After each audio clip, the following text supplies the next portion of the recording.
Sound clearly শুনতে পাচ্ছেন সবাই? ওয়ালাইকুম আসসালাম। আলহামদুলিল্লাহ ভাইয়া, ভালো আছি। আপনি কেমন আছেন? জি, আলহামদুলিল্লাহ ভালো আছি। তো আজকে হচ্ছে আমরা রিডিং প্র্যাকটিস দিয়ে শুরু করব আমাদের কোর্সটা। আজকে হচ্ছে আমাদের ফার্স্ট ক্লাস। তো এই ক্লাসে আমরা দেখব হচ্ছে কিভাবে true false not given solve করতে হয়। এই ধরনের কোশ্চেনের সাথে আমরা এর আগেও পরিচিত, আমরা ছোটবেলা করে আসছি ট্রু ফলস নট গিভেন। তো সেই বিষয়টাই এখন একটু অ্যাডভান্স লেভেলে, অর্থাৎ আইএলটিএস কিংবা কেমব্রিজ লেভেলে কিভাবে সলভ করতে হয় সেগুলোই দেখব। বিষয়টা আগের মতোই, আমাদের প্যাসেজে যা লেখা থাকে এটাই আসলে সত্য ঘটনা। একটা প্রশ্ন দেওয়া থাকবে, এটা আপনাকে ভেরিফাই করতে হবে যে আসলে এটা কি ট্রু নাকি ফলস। আর একটা নতুন বিষয় আছে, সেটা হচ্ছে নট গিভেন। নট গিভেন বলতে হচ্ছে আমরা যদি ক্লিয়ার ইনফরমেশন না পাই, বিশেষ করে স্পষ্ট কোনো ধারণা না পাই প্রশ্ন সম্পর্কে, তখন আমাদেরকে নট গিভেন দিতে হবে।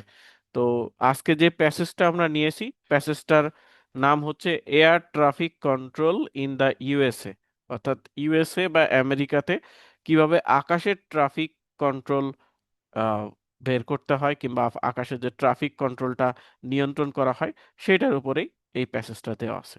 তো এটার উপরে আমরা ট্রু ফলস নট গিভেন। ভাইয়া একটু আপনারটা একটু ফুল স্ক্রিন করবেন ভাইয়া। এটা তো ফুল স্ক্রিনই আছে। ও আচ্ছা, আরো ঠিক আছে। আরো আপনার কি দেখতে অসুবিধা হচ্ছে? না, দেখতে পাচ্ছি ভাইয়া, সমস্যা নাই। ওকে, ঠিক আছে, জাস্ট এ মোমেন্ট। সো আমরা হচ্ছে প্যাসেজটা হচ্ছে air traffic control in the USA, অর্থাৎ ইউএসএ তে কিভাবে আকাশে যে ট্রাফিক কন্ট্রোল, অর্থাৎ আকাশে বিভিন্ন যানবাহন আছে, হেলিকপ্টার, বিমান, তো এইগুলো কিভাবে কন্ট্রোল করা হয়, এটার একটা ট্রাফিক কন্ট্রোল সিস্টেম আছে। তা না হলে অ্যাক্সিডেন্ট হয়ে যাবে একটার সাথে আরেকটার। তো এই প্যাসেজে দেখেন কিছু কোশ্চেন দেওয়া আছে 20 থেকে 26। এই কোশ্চেনগুলো আমরা সলভ করব। আপনারা কোশ্চেনগুলো দেখতে পারতেছেন ক্লিয়ারলি স্ক্রিনে? জি জি জি। জি ভাইয়া, দেখা যাচ্ছে। ওকে, এখন হচ্ছে আমাদের কিছু টেকনিক আজকে আমরা শেখাবো যে কিভাবে একটা রিডিং প্যাসেজ সলভ করতে হয়। এটা টেকনিক আমরা আজকে দেখব, তারপরে আমরা কোশ্চেনগুলো সলভ করব। তো একটা রিডিং এর কোশ্চেনগুলা প্যাসেজের ভেতরে অনেক বড় একটা গল্প থাকে। তো এই গল্পটা আসলে এইটার ভেতর থেকে কোশ্চেনগুলো খুঁজে বের করা খুবই ডিফিকাল্ট। তো এটার জন্য আমরা কিছু টেকনিক অ্যাপ্লাই করে কোশ্চেনগুলোর উত্তর কোন লাইনে আছে এটা খুঁজে বের করব। তো সেটার জন্য কিছু স্টেপ আছে, সেই স্টেপগুলো আমরা একটু লিখি যে কিভাবে কোশ্চেনগুলো সলভ করতে হয়। কারণ আমরা যারা স্বাভাবিকভাবে সলভ করতে যাই সেটাতে অনেক বেশি সময় লাগবে। এই 20 নম্বর প্রশ্নে বলে আছে, দেখেন, the FAA was created as a result of the introduction of the jet engine. এই যে পুরা লাইনটা জেট ইঞ্জিনের কারণে এফএএ তৈরি হয়েছে, এটা এই প্যাসেজের ভিতরে খুঁজে পাওয়া খুবই কষ্টের একটা কাজ, কিংবা এটা অনেক টাইম কনজিউমিং, অনেক বেশি সময় লাগবে। তো এটা কিভাবে টেকনিক অ্যাপ্লাই করে আমরা কোশ্চেন উত্তরগুলো খুঁজে বের করতে পারি, সেইটা আমরা দেখব। তো এই টেকনিকটার 4টা ধাপ আছে। তো ফার্স্ট স্টেপ হচ্ছে, আমরা একটু দেখি স্টেপস গুলো, লিখি আমরা একটু, জাস্ট এ মোমেন্ট। তারপরে আমরা এটা সলভ করি। আগে আমরা টেকনিকটা শিখি যে কিভাবে একটা রিডিং প্যাসেজের কোশ্চেন গুলো সলভ করতে হয়। তাহলে এই স্টেপস গুলো আমরা লিখি। স্টেপস গুলো কি কি? ফার্স্ট হচ্ছে স্টেপস হচ্ছে আইডেন্টিফাই দ্য কিওয়ার্ড অথবা কিওয়ার্ড। কিওয়ার্ড বলতে আপনারা কি বুঝেন? কিওয়ার্ড ফাইন্ড, কিওয়ার্ড বলতে আপনারা কি বুঝেন? কিওয়ার্ডটা হচ্ছে যে ওয়ার্ডটা দিয়ে আমি কোশ্চেন এবং অ্যান্সার দুটাকে আহ, মানে খুঁজে পাবো আর কি। ইয়েস, মেইনলি এটা হচ্ছে একটা ইম্পর্টেন্ট ওয়ার্ড। কি বলতে বোঝা যাচ্ছে চাবি। তো এটা হচ্ছে খুবই গুরুত্বপূর্ণ ওয়ার্ডগুলোকে কিওয়ার্ড বলা হয়। তো এইটা কিভাবে আমরা সেন্টেন্স থেকে প্রথমে প্রশ্ন থেকে কিওয়ার্ড ফাইন্ড আউট করব। তো কিওয়ার্ড ফাইন্ড আউট করার নিয়ম হচ্ছে সেন্টেন্স থেকে 3টা জিনিস বাদ দিয়ে দিতে হবে। সেটা হচ্ছে কি, বাদ দিয়ে দিতে হবে কি জিনিস? 3টা জিনিস। সেগুলো কি কি? এক হচ্ছে আর্টিকেল। আর্টিকেল কি কি আছে পৃথিবীতে? আর্টিকেল কি কি আছে? আপনারা তো আর্টিকেল জানার কথা। A a an an the. The কে, ডি কে তো আর্টিকেল বলে তিনটা, yes, a a an the. A an the, তাহলে সেন্টেন্স থেকে আমাদের এ এন দি বাদ দিয়ে দিতে হবে। আমরা আসতেছি, আরো কিছু বিষয় আছে। আর একটা বিষয় বাদ দিতে হবে, সেটা হচ্ছে প্রিপোজিশন। প্রিপোজিশন। আর থার্ড যেটা বাদ দিতে হবে সেটা স্যার হচ্ছে আমাদের কম্পিউটার থেকে দেখাবেন না ওই যেভাবে সলভ হ্যাঁ, করে? দেখাবো দেখাবো। এই জিনিসটা তো কম্পিউটারে লেখা যাবে না, ওইটা আমরা এই যে নিয়ে রাখছি, এই যে দেখে দেখেন, এই যে কম্পিউটার বেসড এখানে আছে। মানে এই যে স্যার যখন কেওয়ার্ড খুঁজবো তখন আমি আর্টিকেল প্রিপোজিশন এগুলো খুঁজবো না? হ্যাঁ হ্যাঁ হ্যাঁ, আমি আসতেছি, আমি তো লিখতেছি এই বিষয়টা, আমি ও আসছি, আচ্ছা আচ্ছা। এসে আমি লিখাচ্ছি। যেহেতু ফার্স্ট ক্লাস আমাকে আসলে ধরে ধরে বোঝাইতে হবে। প্রথমে যদি আমি একবারে প্রশ্ন সলভ করতে যাই তাহলে আসলে কিছু স্টুডেন্ট বুঝবে, কিছু স্টুডেন্ট বুঝবে না। তো আমি তো যেহেতু সবার জন্যই আমার এমন একটা প্ল্যাটফর্ম তৈরি করতে হবে যাতে সবাই বুঝতে পারে, তো এর জন্য আমি একটু ভেঙে ভেঙে বোঝাচ্ছি। তো প্রথমে সেন্টেন্স থেকে ঠিক কিওয়ার্ড আছে ভাই, বের। আপনি ভেঙে ভেঙে বোঝান ভাই, একেবারে বেসিক থেকে ওকে, আপনি। ঠিক আছে। তো আর্টিকেল, প্রিপজিশন, আর একটা হচ্ছে অক্সিলারি ভার্ব, সাহায্যকারী ভার্ব। অক্সিলারি ভার্ব কারা কারা আছে বলেন তো? অক্সিলারি ভার্ব তো আছে বি ভার্ব, তারপর বি হ্যাঁ। Have verb, verb, do, do ইয়ে, ভার্ব, ইয়া হ্যাভ, হ্যাঁ হ্যাঁ do verb have verb. Are, modal was, verb. were, have, হ্যাঁ, has, had. Yes, thank you. তো আমরা আসলে সেন্টেন্স থেকে অক্সিলারি ভার্ব বলতে am, is, are, was, were, have, has, had, এই, তারপরে এই ধরনের যে ছোট ছোট ওয়ার্ডগুলো আছে এই ওয়ার্ডগুলো বাদ দিয়ে দিব। তাহলে আমাদের একটা রিডিং এর পরীক্ষায় একটা কোশ্চেন সলভ করার জন্য আমাদের কিওয়ার্ড বের করতে হবে। কিওয়ার্ড বের করার নিয়ম হচ্ছে এখানে যে ক্রস দেওয়া, অর্থাৎ এই জিনিসগুলো সেন্টেন্স থেকে বাদ দিতে হবে। তাহলে দেখেন এখান থেকে বাদ যাচ্ছে দি, তারপরে ওয়াজ বাদ যাচ্ছে সাহায্যকারী ভার্ব বা অক্সিলারি ভার্ব হিসেবে, দি হচ্ছে আর্টিকেল হিসেবে বাদ যাচ্ছে, অ্যাজ হচ্ছে একটা প্রিপজিশন এইটা হিসেবে বাদ যাচ্ছে, এ হচ্ছে একটা আর্টিকেল এটাও বাদ যাচ্ছে, অফ হচ্ছে একটা প্রিপজিশন এটা বাদ যাচ্ছে, দি হচ্ছে একটা আর্টিকেল এটা বাদ যাচ্ছে, অফ একটা প্রিপজিশন এবং দি হচ্ছে একটা আর্টিকেল। তাহলে দেখেন আমার সেন্টেন্সটা কিন্তু অনেক ছোট হয়ে গেল। এখন যেগুলো বাকি থাকলো এই ওয়ার্ডগুলোকে কি বলা হয় তাহলে? এফ এ এ, ক্রিয়েটেড, এই ওয়ার্ডগুলোকে কি বলা হচ্ছে তাহলে? Verb keyword. আছে, আমরা তারপর কিওয়ার্ড নাউন হিসেবে আছে। ধরবো। এইগুলোকে বলা হচ্ছে কিওয়ার্ড। কিওয়ার্ড। তার মানে বাকি থাকলো যেগুলো সেগুলো হচ্ছে কিওয়ার্ড। তাহলে আমাদের যে কোনো রিডিং প্যাসেজ সলভের ক্ষেত্রে প্রথম কাজটা হচ্ছে সেন্টেন্স থেকে আর্টিকেল, প্রিপজিশন, সাহায্যকারী ভার্ব এগুলো আমরা মনে মনেই বাদ দিব, কারণ পরীক্ষার হলে তো এভাবে কাটাকাটি করার সুযোগ নাই। তো আপনি জাস্ট এইগুলো অ্যাভয়েড করে, এই ওয়ার্ডগুলো অ্যাভয়েড করে বাকি যে ওয়ার্ডগুলো থাকবে সেগুলোকে আপনার কিওয়ার্ড বা ইম্পর্টেন্ট ওয়ার্ড বা মেইন ওয়ার্ড হিসেবে রাখতে পারেন। এরপরে যে কাজটা করতে হবে সেই কাজটা হচ্ছে আমরা 2 নাম্বার স্টেপ। সো 2 নাম্বার স্টেপটা হচ্ছে আমাদের কিওয়ার্ড বের হয়ে গেল আমাদের। 2 নাম্বার স্টেপ হচ্ছে আমরা প্যাসেজে চলে যাব, গো টু প্যাসেজ। তাহলে আমরা একটু লিখি গো টু প্যাসেজ। আমি পি লিখলাম, এখানে জায়গা নাই। তো গো টু প্যাসেজে আমরা চলে যাব, বা এই প্যাসেজে দিয়ে এখন যে কাজটা করতে হবে সেটা হচ্ছে স্কিমিং অ্যান্ড স্ক্যানিং। এই ওয়ার্ডটা কেউ কি শুনেছেন? স্কিমিং অ্যান্ড জি স্ক্যানিং। স্যার জি, আমি শুনেছিলাম, শুনেছি। কিন্তু এটা আসলে জি জি মাথায় ভাই। ঢুকে না কিছু। হ্যাঁ আমি বোঝাচ্ছি, এটা হচ্ছে স্কিমিং। আমি যতটুকু বুঝি, স্কিমিং হচ্ছে একদম হালকা উপর উপর পুরো প্যাসেজটা, যেমন হচ্ছে আমরা হুম, 1 মিনিটের মধ্যে যেন হচ্ছে পুরো শেষ করতে পারি। ওকে, ঠিক আছে, আপনি কথাটা ঠিকই বলেছেন। আচ্ছা, আমরা ইউটিউবে কিংবা ফেসবুকে আমরা ভিডিও দেখার সময় মাঝে মাঝে অ্যাড চলে আসে না? তখন আমরা একটা বাটন পাই, স্কিপ। এই ওয়ার্ডটা দেখেছেন আপনারা? স্কিপ ওয়ার্ডটা, স্কিপ, জি। জি স্কিপ। তো এটা জি মানে জি। কি, আমি এটা অ্যাভয়েড করতে চাচ্ছি অর্থাৎ এটা দেখতে চাচ্ছি না। তো এই স্কিমিং অ্যান্ড স্ক্যানিং, আসলে স্কিমিংটা আসলে স্কিপ থেকে আসছে, এটার একটা একই ধরনের ওয়ার্ড। তো এটা বলতে বোঝানো হচ্ছে আমি যে ওয়ার্ডগুলো খুঁজতে চাচ্ছি শুধুমাত্র সেই ওয়ার্ডগুলোর দিকে তাকাবো, অপ্রয়োজনীয় যে ওয়ার্ডগুলো আছে সেগুলো অ্যাভয়েড করে চলে যাবো। অর্থাৎ প্যাসেজে গিয়ে আমরা স্কিমিং অ্যান্ড স্ক্যানিং করব। স্কিমিং বলতে আমি বাদ দিয়ে দিয়ে পড়বো। কোন ওয়ার্ডগুলো বাদ দিয়ে পড়তে হবে তাহলে? এই article, preposition, preposition, auxiliary auxiliary verb, verb. এগুলো বাদ দিয়ে দিয়ে আপনাকে অ্যাভয়েড করে করে ওয়ার্ডগুলো পড়তে হবে। তাহলে দেখেন এখানে প্যাসেজের ফার্স্ট লাইনে বলা আছে অ্যান অ্যাক্সিডেন্ট, তাহলে অ্যান ওয়ার্ডটা আমরা পড়বো না, এটা স্কিপ করে চলে যাব। অ্যাক্সিডেন্ট ওয়ার্ডটা পড়বো, তারপরে দ্যাট ওয়ার্ডটা আমরা পড়বো না, এটা অ্যাভয়েড করে চলে যাবো। এই বিষয়টাকে বলা হয় স্কিমিং। অর্থাৎ আমি জাস্ট চোখ বুলিয়ে নাউন, ভার্ব, অ্যাডজেক্টিভ এই ওয়ার্ডগুলো আমরা সেন্টেন্সের ভেতরে কোথায় আছে এগুলো দেখব। দেখে আমরা কি খুঁজবো? খুঁজবো হচ্ছে এই কিওয়ার্ড গুলো কোথায় আছে। কিওয়ার্ড বলতে এই 5টা কিওয়ার্ড নিয়েছি, সেই কিওয়ার্ড গুলো আমরা খুঁজে বের করার চেষ্টা করব। তাহলে দেখেন তো আমরা স্কিমিং করব, অর্থাৎ আর্টিকেল, প্রিপজিশন, সাহায্যকারী ভার্ব বাদ দিয়ে ওয়ার্ডগুলো আমরা খুঁজতেছি। দেখেন তো এরকম 5টা word, F A A, created, result, introduction, jet engine, এরকম কোনো ওয়ার্ড আছে কিনা? এইভাবে স্কিমিং করতে করতে আমরা যাই। এখানে আছে অ্যাক্সিডেন্ট ওয়ার্ড আছে, অকার্ড আছে, স্কাই আছে, গ্র্যান্ড ক্যানিয়ন, 1956 নাই। ইস্টাবলিশমেন্ট আছে, এই যে এফ এ এ, এই ওয়ার্ডটা আছে না? দেখেন। তারপরে জি। রেজাল্ট ওয়ার্ডটাও আছে, রেজাল্ট ওয়ার্ডটাও ছিল এখানে। তাহলে আমরা, আমাদের নিয়ম হচ্ছে যখন 2টা ওয়ার্ড আমরা পেয়ে যাব, আমরা প্রশ্নের ভেতরে যে কিওয়ার্ড দাগিয়েছিলাম এখান থেকে 2টা ওয়ার্ড পেয়ে গেলে সেই লাইনটা আমাদের ভালোভাবে পড়তে হবে, সেই লাইনে উত্তরটা আছে।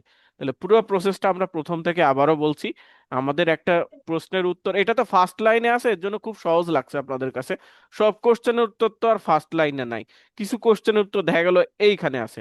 তো এটা কিভাবে খুঁজে বের করবেন? আপনি তো লাইন বাই লাইন রিডিং পড়া সম্ভব না, কারণ এই প্যাসেজটা আমাকে 20 মিনিটে সলভ করতে হবে। একটা প্রশ্নে 1 মিনিটের বেশি সময় নেওয়া যাবে না। তো এর জন্য আমাদের কি করতে হবে? এই স্কিমিং অ্যান্ড স্ক্যানিং এইভাবে পড়তে পড়তে আসতে হবে। ঠিক আছে, সো সেটা কিভাবে করতে পারি? আমরা হচ্ছে এই আর্টিকেল, প্রিপজিশন, এই ওয়ার্ডগুলো বাদ দিয়ে দিয়ে শুধুমাত্র বাকি যে ওয়ার্ডগুলো থাকছে, নাউন, ভার্ব, অ্যাডজেক্টিভ, এই ওয়ার্ডগুলো পড়বো। যখন দেখবো যে আমার প্রশ্নের 2টা কিওয়ার্ড আমরা পেয়ে গিয়েছি, সেই লাইনটা আমরা ভালোভাবে পড়বো। এর পরের কোশ্চেনটাতে আরো ক্লিয়ার হয়ে যাবে আপনাদের প্রসেসটা, যেহেতু এটা ফার্স্ট লাইনে উত্তরটা আছে, এই কারণে আপনাদের কাছে খুবই সহজ মনে হচ্ছে। তো আমাদের প্রশ্নে কি বলছে, এখন একটু আমরা প্রশ্নটা পড়ি। প্রশ্নে বলা আছে, একটু মাইক্রোফোন অফ রাখবেন আশেপাশে কথা বললে। তো দেখুন প্রশ্নে কি বলা আছে, the FAA was created as a result of the introduction of the jet engine. এটা বাংলা করলে কি হয়, কেউ ট্রান্সলেট করতে পারবেন? এই 20 নাম্বার কোশ্চেনের এটার translation, Bangla, English to Bangla, anyone? মনে করেন FAA কে FA এর ট্রান্সলেশন করা লাগবে না, FAA কে FAA বলবেন। দ্য FAA, এফএ হচ্ছে এফএএটা তৈরি করা হয়েছিল যে জেট জেট ইঞ্জিনের হচ্ছে ইঞ্জিনের। পরিচয় দেওয়ার জন্য আর কি। ইয়েস। তো FAA তৈরি হয়েছিল result of the introduction of the jet engine, jet ইঞ্জিনের জেট যে ইঞ্জিনের পরিচয় করে দেওয়ার ফলাফল স্বরূপ আমাদের হচ্ছে FAA তৈরি হয়েছিল। এখন আমরা প্যাসেজে যেহেতু যেই লাইনে আমরা কিওয়ার্ডটা পেয়ে গেছি, অর্থাৎ উত্তর কিন্তু এই লাইনেই আছে, কারণ FAA আছে, রেজাল্ট আছে। তো এই লাইনটা আমরা পড়ি যে আসলে FAA তৈরি হওয়ার ঘটনাটা কি, এই লাইনেই বলা থাকতে পারে। তো এখানে কি বলা আছে আমরা একটু ভালোভাবে পড়ি।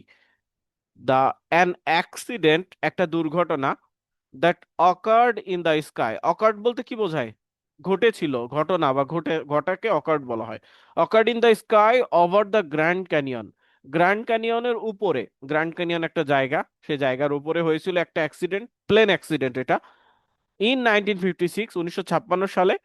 রেজাল্টেড, অর্থাৎ এটার ফলাফলে কি হয়েছিল? Establishment of the federal aviation administration, সংক্ষেপে বলা হচ্ছে এটাকে FAA। তাহলে দেখেন এখানে FAA কিসের ফলাফলে তৈরি হয়েছিল বলেন তো? রেজাল্টটা কি কারণে FAA তৈরি হয়েছিল? একটা ইস্টাবলিশমেন্ট, অ্যাক্সিডেন্ট। একটা অ্যাক্সিডেন্ট হয়েছিল। অ্যাক্সিডেন্ট হওয়ার ফলে সরকার থেকে মনে করলো যে না, এইভাবে অ্যাক্সিডেন্ট, প্লেন অ্যাক্সিডেন্ট হচ্ছে, আমরা একটা সংস্থা তৈরি করি। সেই সংস্থাটার নাম হচ্ছে FAA। তাহলে এই FAA বা সংস্থা তৈরি হওয়ার মূল কারণটা হচ্ছে একটা অ্যাক্সিডেন্ট। এখন দেখেন প্রশ্নে আমাকে কি বলেছে, প্রশ্নে বলেছে FAA ক্রিয়েটেড, অর্থাৎ FAA তৈরি হয়েছে result of the jet engine, jet ইঞ্জিনের ইন্ট্রোডাকশন করে দেওয়ার জন্য। তাহলে এইখানে বলছে FAA তৈরি হয়েছে জেট ইঞ্জিনের কারণে, আর এইখানে বলছে অ্যাক্সিডেন্টের কারণে FAA তৈরি হচ্ছে। তাহলে এইটা কি মনে হচ্ছে, এটা কি ঘটনা কি সত্য বলছে নাকি মিথ্যা কথা বলছে, নাকি আপনারা খুঁজেই পান নাই উত্তরটা? মিথ্যা সত্য। মিথ্যা। মিথ্যে, ফলস। এখানে পুরোপুরি ফলস। মিথ্যা কথা বলছে, কারণ এখানে বলছে যে FAA তৈরি হওয়ার কারণ এইখানে হিসেবে দেখিয়েছে জেট ইঞ্জিন, আর এইখানে দেখিয়েছে যে FAA তৈরি হওয়ার কারণ অ্যাক্সিডেন্ট। হচ্ছে অ্যাক্সিডেন্ট। তাহলে আসলে মেইন কারণটা হচ্ছে FAA তৈরি হওয়ার অ্যাক্সিডেন্ট, আসলে কোনো জেট ইঞ্জিন না। তাহলে এইটা হচ্ছে পুরোপুরি ফলস। তো আমি একটু দেখাই, ওইখানে আমাদের কম্পিউটার বেসড আইএলটিএস এভাবে থাকবে, যেহেতু এখানে দাগাদাগি করা যায় না এর জন্য আমি এখানে দিয়েছি, কিন্তু আপনাদের পরীক্ষার হলে এইভাবেই থাকবে, যে এইভাবে true false not given side by side. তো এখানে দেখেন প্রশ্নে আমরা কি করব, যখন আমাদের সময় থাকবে আমরা এরকম কিওয়ার্ড গুলো দাগিয়ে রাখবো, FAA ক্রিয়েটেড, রেজাল্ট, ইন্ট্রোডাকশন, আর হচ্ছে জেট ইঞ্জিন, এই ওয়ার্ডগুলো দাগাবো। তারপর হচ্ছে স্কিমিং অ্যান্ড স্ক্যানিং করব, এটা আরো সুবিধা আপনাদের জন্য, পাশাপাশি থাকবে। তো আপনারা স্কিমিং করবেন যে এখানে কোনো FAA ওয়ার্ড কিংবা এই 5টা ওয়ার্ডের কোনো একটা ওয়ার্ড আছে কিনা। তো এখানে একটা ওয়ার্ড আছে FAA, তারপরে আর একটা মিনিমাম 2টা ওয়ার্ড পাইতে হবে আমাদের, একটা রেজাল্ট আছে, যেহেতু 2টা ওয়ার্ড আমরা পেয়ে গিয়েছি এই কিওয়ার্ডের সাথে মিল, তাহলে এই লাইনে আমার উত্তর থাকতে পারে। এই লাইনে আমরা পড়ে পাইলাম একটা অ্যাক্সিডেন্ট হয়েছিল 1956 সালে, সেইটার ফলেই, ইস্টাবলিশমেন্ট বলতে কি বোঝায়? প্রতিষ্ঠিত হওয়া, প্রতিষ্ঠিত বা তৈরি হয়েছে FAA। তাহলে এখানে অ্যাক্সিডেন্টের কারণে FAA তৈরি হয়েছে, আর এই প্রশ্নে বলছে যে না, জেট ইঞ্জিনের কারণে হয়েছে, তাহলে আসলে কথাটা মিথ্যা। তাহলে এই কোশ্চেনের অ্যান্সার হবে ফলস। এভাবে ফলসে আমরা ক্লিক করে দিব। এটা আমরা চাইলে চেঞ্জও করতে পারি আমার যখন ইচ্ছা, আবার যেখানে ইচ্ছা রাখতেও পারি। আর আইএলটিএস রিডিং এ কোনো নেগেটিভ মার্কিং নাই, তো কোনো অ্যান্সার ফাঁকা রেখে আসবেন না আপনারা, সবগুলো কোশ্চেন অ্যান্সার দিয়ে আসবেন। আর যেটা কঠিন মনে হবে সেটা ফাঁকা রেখে চলে যাবেন পরীক্ষার শেষে এসে, অথবা আপনারা যে সময় আপনার মনে হয় যে আপনার কাছে ফ্রি টাইম আছে তখন উত্তরটা দিবেন। কোনো অ্যান্সার ফাঁকা রেখে আসা যাবে না। আর একটা কোশ্চেনে সর্বোচ্চ 1 মিনিট সময় দিতে হবে। খুব বেশি সময় লাগলে 1.5 মিনিট, এর বেশি না। তার মানে আমাদের প্রশ্ন কয়টা থাকবে রিডিং কোশ্চেনে? 40টা কোশ্চেন থাকবে। তো 40টা কোশ্চেনে আমাদের 1 মিনিট করে দিলে 40 মিনিট হয়। এখন যদি 1.5 মিনিট করে দেন তাহলে দেখবেন যে প্রায় 60 মিনিট হয়ে যাচ্ছে। তাহলে আপনি 2 মিনিট কখনোই একটা কোশ্চেনে ব্যয় করতে পারবেন না। অর্থাৎ যদি আপনি 2 মিনিট দেন, 40 × 2 = 80 মিনিট হয়ে যাচ্ছে। আপনার পরীক্ষার টাইম হচ্ছে 60 মিনিট। তো এই কারণে আমাদের একটা প্রশ্নে 1 মিনিট ধরবো। এখানে টাইমার থাকবে, এই যে এখানে টাইমার দেওয়া আছে, এই টাইমারটা এইভাবে উঠবে, এই যে এইভাবে। তো আপনারা দেখলেই বুঝতে পারবেন যে একটা প্রশ্নে কত সময় যাচ্ছে। এই যে 19 মিনিট সময় আছে, একটা প্যাসেজ 20 মিনিটে সলভ করতে হয়। এইরকম 3টা প্যাসেজ থাকবে আইএলটিএস রিডিং এ। এই যে 1 নম্বর প্যাসেজ, প্রথম প্যাসেজ থেকে 13টা কোশ্চেন। দ্বিতীয় প্যাসেজ আজকে আমরা করতেছি, সেটা থেকেও 13টা কোশ্চেন। আবার থার্ড প্যাসেজ থেকেও 13টা না 14টা কোশ্চেন, কারণ আমাদের 40টা কোশ্চেন হলে 13, 13, 14, এভাবে হচ্ছে আমার টোটাল আইএলটিএস রিডিং এর 3টা গল্পের উপরে 40 মার্ক। 40-এ যদি আপনারা 30 পান তাহলে হচ্ছে আইএলটিএস এ স্কোর আসবে 7। 40-এ যদি 35 পান তাহলে আসবে 8। তারপরে এইভাবে আস্তে আস্তে স্কোরগুলো আমরা দেখিয়েছি ওরিয়েন্টেশন ক্লাসে। তাহলে প্রথম কোশ্চেনের বিষয়টা ক্লিয়ার হয়েছে আমাদের? কেউ একজন আমাকে কি বলতে পারবেন যে একটা রিডিং কোশ্চেন কিভাবে আমরা সলভ করব? এরপরে কোশ্চেনগুলো আমি আপনাদের দিয়ে সলভ করাবো এখন। তো আমাকে স্টেপগুলো কেউ একজন বাংলায় বলতে পারবেন যে আমরা কিভাবে একটা রিডিং প্যাসেজ সলভ করব, কোশ্চেনগুলা রিডিং এর? জি ভাইয়া, হচ্ছে হ্যাঁ, আমাদের মূলত হ্যাঁ স্টেপ বলুন। হচ্ছে 4টা। আমরা প্রথমে হচ্ছে কিওয়ার্ড ফাইন্ড করব, এবং কিওয়ার্ড ফাইন্ড করার জন্য আমাদের 3টা স্ট্র্যাটেজি ফলো করতে হবে। প্রথমে হচ্ছে আমাদের ওই সেন্টেন্স থেকে আর্টিকেল, প্রিপোজিশন এবং অক্সিলিয়ারি ভার্ব উঠাই দিতে হবে। জি, বাকি যে ওয়ার্ডগুলো থাকবে সেগুলো কিওয়ার্ড, এবং আমরা চাইবো যে হচ্ছে পরবর্তীতে প্যাসেজে গিয়ে স্কিমিং অ্যান্ড স্ক্যানিং এর মাধ্যমে অ্যাটলিস্ট 2টা কিওয়ার্ড ফাইন্ড করে নিতে। Thank you. তারপরে যখন আমরা ওটা পেয়ে যাব তখন হচ্ছে আমাদের কোশ্চেনটা এবং হচ্ছে যে প্যাসেজের যে জায়গাতে আমরা কিওয়ার্ডটা পেয়েছি সেটা ভালো করে পড়ে দেখব যে আমাদের কোশ্চেনের সাথে সেটা মিলছে কিনা। জি, যদি মেলে তো তাহলে ট্রু, আর যদি না মেলে তাহলে তো ফলস। ওকে, আর ঠিক যদি আছে। আমি ঠিক জি আছে, ভাই। Thank you. আর নট গিভেনটা আমরা এখনো বলি নাই। নট গিভেনটা হচ্ছে আপনি যদি ক্লিয়ারলি বুঝতে না পারি ঘটনাটা কি ঘটেছিল, ঠিক আছে, সেই ক্ষেত্রে আমরা নট গিভেনে আসলে এটা আমরা বর্ণনা করব। তাহলে সবাই কি বুঝতে পেরেছেন একটা রিডিং এ? এটা শুধুমাত্র যে ট্রু ফলস এর ক্ষেত্রে এই টেকনিক তা না। আমরা যদি ফিল ইন দা ব্ল্যাঙ্কসও সলভ করি, যদিও আজকে ফিল ইন দা ব্ল্যাঙ্কস না, তারপরে আমি একটু দেখিয়ে দিচ্ছি। ফিল ইন দা ব্ল্যাঙ্কসে দাঁড়ান, এইটা হচ্ছে ক্রোম ব্রাউজার আমাদের যেতে হবে। ফিল ইন দ্য ব্ল্যাঙ্কস এর একটা কোশ্চেন আমি আপনাদের একটু দেখাই, তাহলে আমার বিষয়টা আরো ক্লিয়ার হয়ে যাবে। একটা মিনিট। সেম টেকনিকটাই আমরা ফিল ইন দ্য ব্ল্যাঙ্কসে অ্যাপ্লাই করব। Just a moment.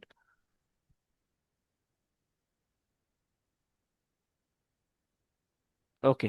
তো এখানে যে সবগুলো ওয়েবসাইটে সবকিছুই দেওয়া আছে, আমরা মনে করি 17 নম্বর বইয়ের একটা ফিল ইন দ্য ব্ল্যাঙ্কস আছে, 17-এর ফার্স্ট প্যাসেজ। এখানে দেখেন, এখানে যদিও এখানে হাইলাইট করা আছে, আমি অন্য একটা ক্লাসে বুঝিয়েছি। আপনারা কি দেখতে পাচ্ছেন স্ক্রিনে? স্ক্রিনে কি দেখা যাচ্ছে? এই যে জি লন্ডন, ভাই, দেখা যাচ্ছে। London underground railway. হ্যাঁ, দেখতে পাচ্ছেন। তাহলে দেখেন আমাদের নিয়মটা কি ছিল? প্রশ্ন থেকে আর্টিকেল, প্রিপজিশন, অক্সিলারি ভার্ব এগুলো বাদ দিয়ে দিতে হবে। তাহলে আর্টিকেল বাদ যাচ্ছে, প্রিপজিশন বাদ যাচ্ছে, যাওয়ার পরে কিওয়ার্ড কি কি থাকতেছে দেখেন তো। এই 1 নম্বর কোশ্চেনে the dash of London increase rapidly between 1800 and 1850। তাহলে এই সেন্টেন্সের কিওয়ার্ড হচ্ছে লন্ডন ইনক্রিজ র্যাপিডলি 1800 আর 1850। এইগুলো আমরা স্কিমিং অ্যান্ড স্ক্যানিং করব প্যাসেজের ভেতরে। তাহলে দেখেন স্কিমিং অ্যান্ড স্ক্যানিং করলে, আমি এটা ক্লিয়ার করে দিই। দেখেন আমাদের সেন্টেন্স গুলো কিওয়ার্ড পাচ্ছি, এই দেখেন লন্ডন কিওয়ার্ডটা আমরা পেয়েছি। তারপরে হচ্ছে আর কি কি আছে? র্যাপিডলি আছে। র্যাপিডলি বলতে এখানে অ্যাস্টোনিশিং রেট বোঝায়। এটা হচ্ছে তীব্রভাবে বৃদ্ধি পাওয়াটাকে অ্যাস্টোনিশিং রেট বলা হয়। গ্রিউ বলতেও বৃদ্ধি পায়। তাহলে দেখেন তো আমরা কিওয়ার্ড 1800 ও কিওয়ার্ড আমরা পেয়েছি, প্রশ্নে এখানে ছিল 1800। তাহলে আমরা এই সেন্টেন্সটা যখন কিওয়ার্ড পেয়ে যাব তখন দেখলাম যে in the first half of the 1800s London's population গ্রিউ at an astonishing rate. তাহলে লন্ডনে কি বৃদ্ধি পেয়েছিল? পপুলেশন। তাহলে এইভাবে কপি করে আমরা এখানে পপুলেশন অ্যান্সারটা পেস্ট করে দিলে আমাদের অ্যান্সার হয়ে যাবে। বুঝতে পেরেছেন? আমরা অ্যান্সার এভাবে চেক করলে দেখতে পারি, যে দেখেন 1 নম্বর কোশ্চেন অ্যান্সার পপুলেশন। ক্লিয়ার আমাদের? তাহলে রিডিং এর ট্রু ফলস বলেন, ফিল ইন দা ব্ল্যাঙ্কস বলেন, এমসিকিউ বলেন, যে কোনো কোশ্চেন আছে, বিশেষ করে ম্যাচিং বাদে, ম্যাচিং এর টেকনিক একটু আলাদা আছে, ওইটা আমরা আর একটা ক্লাসে দেখব। ম্যাচিং কোশ্চেন বাদে যত ধরনের আইএলটিএস রিডিং সলভ আছে সব কোশ্চেনের নিয়ম হচ্ছে আমি যেটা এতক্ষণ দেখিয়েছি, এইটাই হচ্ছে একদম বেসিক রুলস। সেটা কি? এই যে সেন্টেন্স থেকে আর্টিকেল প্রিপজিশন এগুলো বাদ দেওয়ার পরে কিওয়ার্ড বের করতে হবে, এরপরে হচ্ছে প্যাসেজে গিয়ে কিওয়ার্ড কোথায় আছে এটা খুঁজতে হবে, go to passage and search the keyword, and skimming and scanning. তারপর হচ্ছে আমাদের ম্যাচ করতে হবে সেন্টেন্সের সাথে যে কথা সত্য কিনা, তাহলে এটা অ্যান্সার ট্রু অথবা ফলস অথবা নট গিভেন বের হয়ে যাবে। আই হোপ আপনারা ক্লিয়ার বিষয়টা, এই যেটা। মেইন স্যার এক্সামে কি স্কিমিং হাইলাইট করা স্ক্যানিং যাবে না? বিষয়টা হ্যাঁ, কিরকম স্যার বুঝিনি ব্যাপারটা। কোন বিষয়টা বুঝেন নাই? স্যার স্কিমিং আর স্ক্যানিং বিষয়টা। স্কিমিং অ্যান্ড স্ক্যানিং, হ্যাঁ, আমি আর একটা কোশ্চেন ছিল শর্ট কোশ্চেন, ওইটা আমি অ্যান্সার দিই। হ্যাঁ, মেইন এক্সামে হাইলাইটার আছে, হাইলাইটার ইউজ করতে পারবেন। ঠিক আছে, হাইলাইটার অপশন আছে, ইভেন নোট নেওয়ার অপশন আছে, ঠিক আছে। নোট আপনি নোট নিতে পারবেন। স্কিমিং অ্যান্ড স্ক্যানিংটা হচ্ছে, এইটা হচ্ছে আপনাকে যে আর্টিকেল প্রিপোজিশন অক্সিলারি ভার্ব অর্থাৎ a an the, in, of, to, from, তারপরে am, is, are, was, are, এই ওয়ার্ডগুলো বাদ দিয়ে বাকি যে ওয়ার্ডগুলো থাকছে, থাকে কারা? নাউন থাকে, ভার্ব থাকে, অ্যাডজেক্টিভ থাকে, অ্যাডভার্ব থাকে, এই ওয়ার্ডগুলো আপনি জাস্ট পড়ে যাবেন। যেমন আমি যদি এই সেন্টেন্সটা স্কিমিং অ্যান্ড স্ক্যানিং আকারে পড়ি, তাহলে আগে প্রথমে দেখি জেনারেল ভাবে পড়লে কেমন দেখায়। এই সেন্টেন্সটা যদি আমি পড়ি, ফার্স্ট সেন্টেন্সটা যদি স্বাভাবিকভাবে পড়ি তাহলে এভাবে পড়তে হবে: an accident that occurred in the sky over the Grand canyon in 1956 resulted in the establishment of the federal aviation administration. এটা হচ্ছে জেনারেল স্টাইলে যে কোনো লাইন পড়া বা রিডিং পড়া। এখন স্কিমিং অ্যান্ড স্ক্যানিং পড়াটা কি? সেটা হচ্ছে আপনি এভাবে পড়বেন, অ্যান পড়বেন না, আপনি পড়বেন accident, occurred, grand canyon, 1956, establishment, federal aviation administration বা এফএ। অর্থাৎ আপনি জাস্ট মেইন ওয়ার্ডগুলো পড়বেন। এইটাই হচ্ছে স্কিমিং অ্যান্ড স্ক্যানিং স্টাইলের পড়া। অর্থাৎ আমি লাইনটা, এটা হচ্ছে ফার্স্ট রিডিং এর নিয়ম। যেমন আমরা যদি কেউ পত্রিকা পড়েন, আপনারা পত্রিকা সকালে প্রথম আলো, ডেইলি স্টার, এই পত্রিকাগুলো যারা পড়ে তারা কিন্তু স্কিমিং অ্যান্ড স্ক্যানিং স্টাইলে পড়ে, যারা দ্রুত একটা পত্রিকা পড়তে চায়। ওই নিয়মটা আপনাদের ফলো করতে হবে। বুঝতে পেরেছেন? আপনি যিনি প্রশ্ন করেছিলেন স্কিমিং অ্যান্ড স্ক্যানিংটা আসলে কিভাবে অ্যাপ্লাই করব প্যাসেজে পড়ার ক্ষেত্রে, জি স্যার। আর্টিকেল প্রিপজিশন সাহায্যকারী ভার্ব বাদ দিয়ে যে ভার্ব, অ্যাডজেক্টিভ, নাউন, এইগুলোই ওয়ার্ডগুলো পড়াটাকে বলা হয় স্কিমিং অ্যান্ড স্ক্যানিং। অর্থাৎ আপনি অর্থটা বুঝতে পারতেছেন কিন্তু স্পষ্টভাবে না, কিন্তু আপনি আসলে এটা কেন ইউজ করতেছেন, আমরা কেন স্কিমিং অ্যান্ড স্ক্যানিং ইউজ করছি, আসলে উত্তরটা আছে কিনা এই লাইনে, এটা খুঁজে বের করার জন্য। এখন হচ্ছে আমি আপনাদের টেস্ট নিব। টেস্ট বলতে আপনারা এই কোশ্চেনগুলোর উত্তর বের করবেন। নাম্বার 21, এখন আমাকে বলেন 21 নাম্বার কোশ্চেনের কিওয়ার্ড কোনগুলো আমরা নিব, কিওয়ার্ড হিসেবে কাদেরকে আমরা নির্বাচন করব এখান থেকে। সেন্টেন্সে বলা আছে air traffic control started after the Grand Canyon crash in 1950। 1956 sir 1956 air এটা first. Air air traffic traffic control Grand control Canyon 1956। Control এখানে নেওয়া যায়, ট্রাফিক কন্ট্রোল, এরপরে আফটার গ্র্যান্ড আইন ক্যানিয়ন, দা বাদে, হচ্ছে আনটিল বাদে ক্র্যাশ, সবগুলো। Okay, crash 1956। ঠিক আছে, 1956 এটা মেইন। ওকে, ঠিক আছে, থ্যাংক ইউ। মেইন বলে আসলে কিছু নাই, এখানে সবগুলোই কিওয়ার্ড। এমনও থাকতে পারে যে 1956 প্রশ্নের ভেতরে নাই।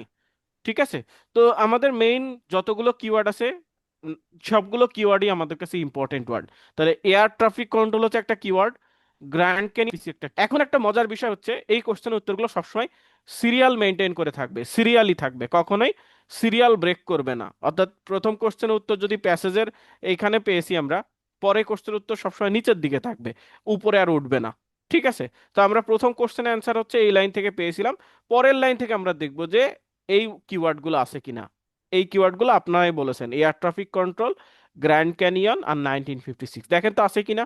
এয়ার ট্রাফিক কন্ট্রোল নিচের দিকে, air traffic control, aircraft, United state, এইগুলো এইভাবে দেখেন স্কিমিং কিভাবে করতে হয়। এই যে সরি বি স্ট্রাকচারের নম উপর। বি প্যারাগ্রাফে বি প্যারাতে এই যে দেখেন একটা কত পাওয়া গেছে এখানে? আর হচ্ছে বি প্যারাতে অ্যান্সার্স বি প্যারাতে অ্যান্সার আছে, তাহলে এই যে দেখেন এয়ার ট্রাফিক কন্ট্রোল কিওয়ার্ডটা আমরা পেয়েছি। আর একটা কিওয়ার্ড কি ছিল? Grand grand grand canyon. Canyon. Grand canyon. তাহলে আমরা যখন দুইটা কিওয়ার্ড পেয়ে যাব তখন কোন টেকনিকটা অ্যাপ্লাই হবে? তখন হচ্ছে আমরা ম্যাচ করব সেন্টেন্সের সাথে যে কথা ঠিক আছে কিনা। তো এখানে কি বলছে? Air traffic control existed well before the Grand Canyon disaster. Air traffic control exist বা ছিল বিফোর, অর্থাৎ আগে থেকেই ছিল। গ্র্যান্ড ক্যানিয়নের যে অ্যাক্সিডেন্ট এইটা হওয়ার আগে থেকেই এই এয়ার ট্রাফিক কন্ট্রোলটা ছিল। আর এই প্রশ্নে কি বলা আছে? Air traffic control started after the Grand Canyon crash. Grand ক্যানিয়নের অ্যাক্সিডেন্টের পরে তৈরি হয়েছিল। তাহলে প্যাসেজে বলতে okay, air traffic False. Control আগে থেকেই ছিল, আর প্রশ্নে বলছে যে এটা পরে তৈরি হয়েছে। তাহলে এটা কি সত্য কথা বলছে নাকি মিথ্যা কথা বলছে? ফলস। মিথ্যা False. মিথ্যা মিথ্যা। তাহলে এটা অ্যান্সারটা হবে ফলস। এটা আমরা কোনো প্যাসেজের ভেতরে। সালও মিল নাই। ও, সালও মিল নাই। আচ্ছা, যাই হোক, সবগুলো মিলেই আমার একটা এটা ফলস হচ্ছে। তাহলে আমাদের সেই প্রথমটাতে যাই।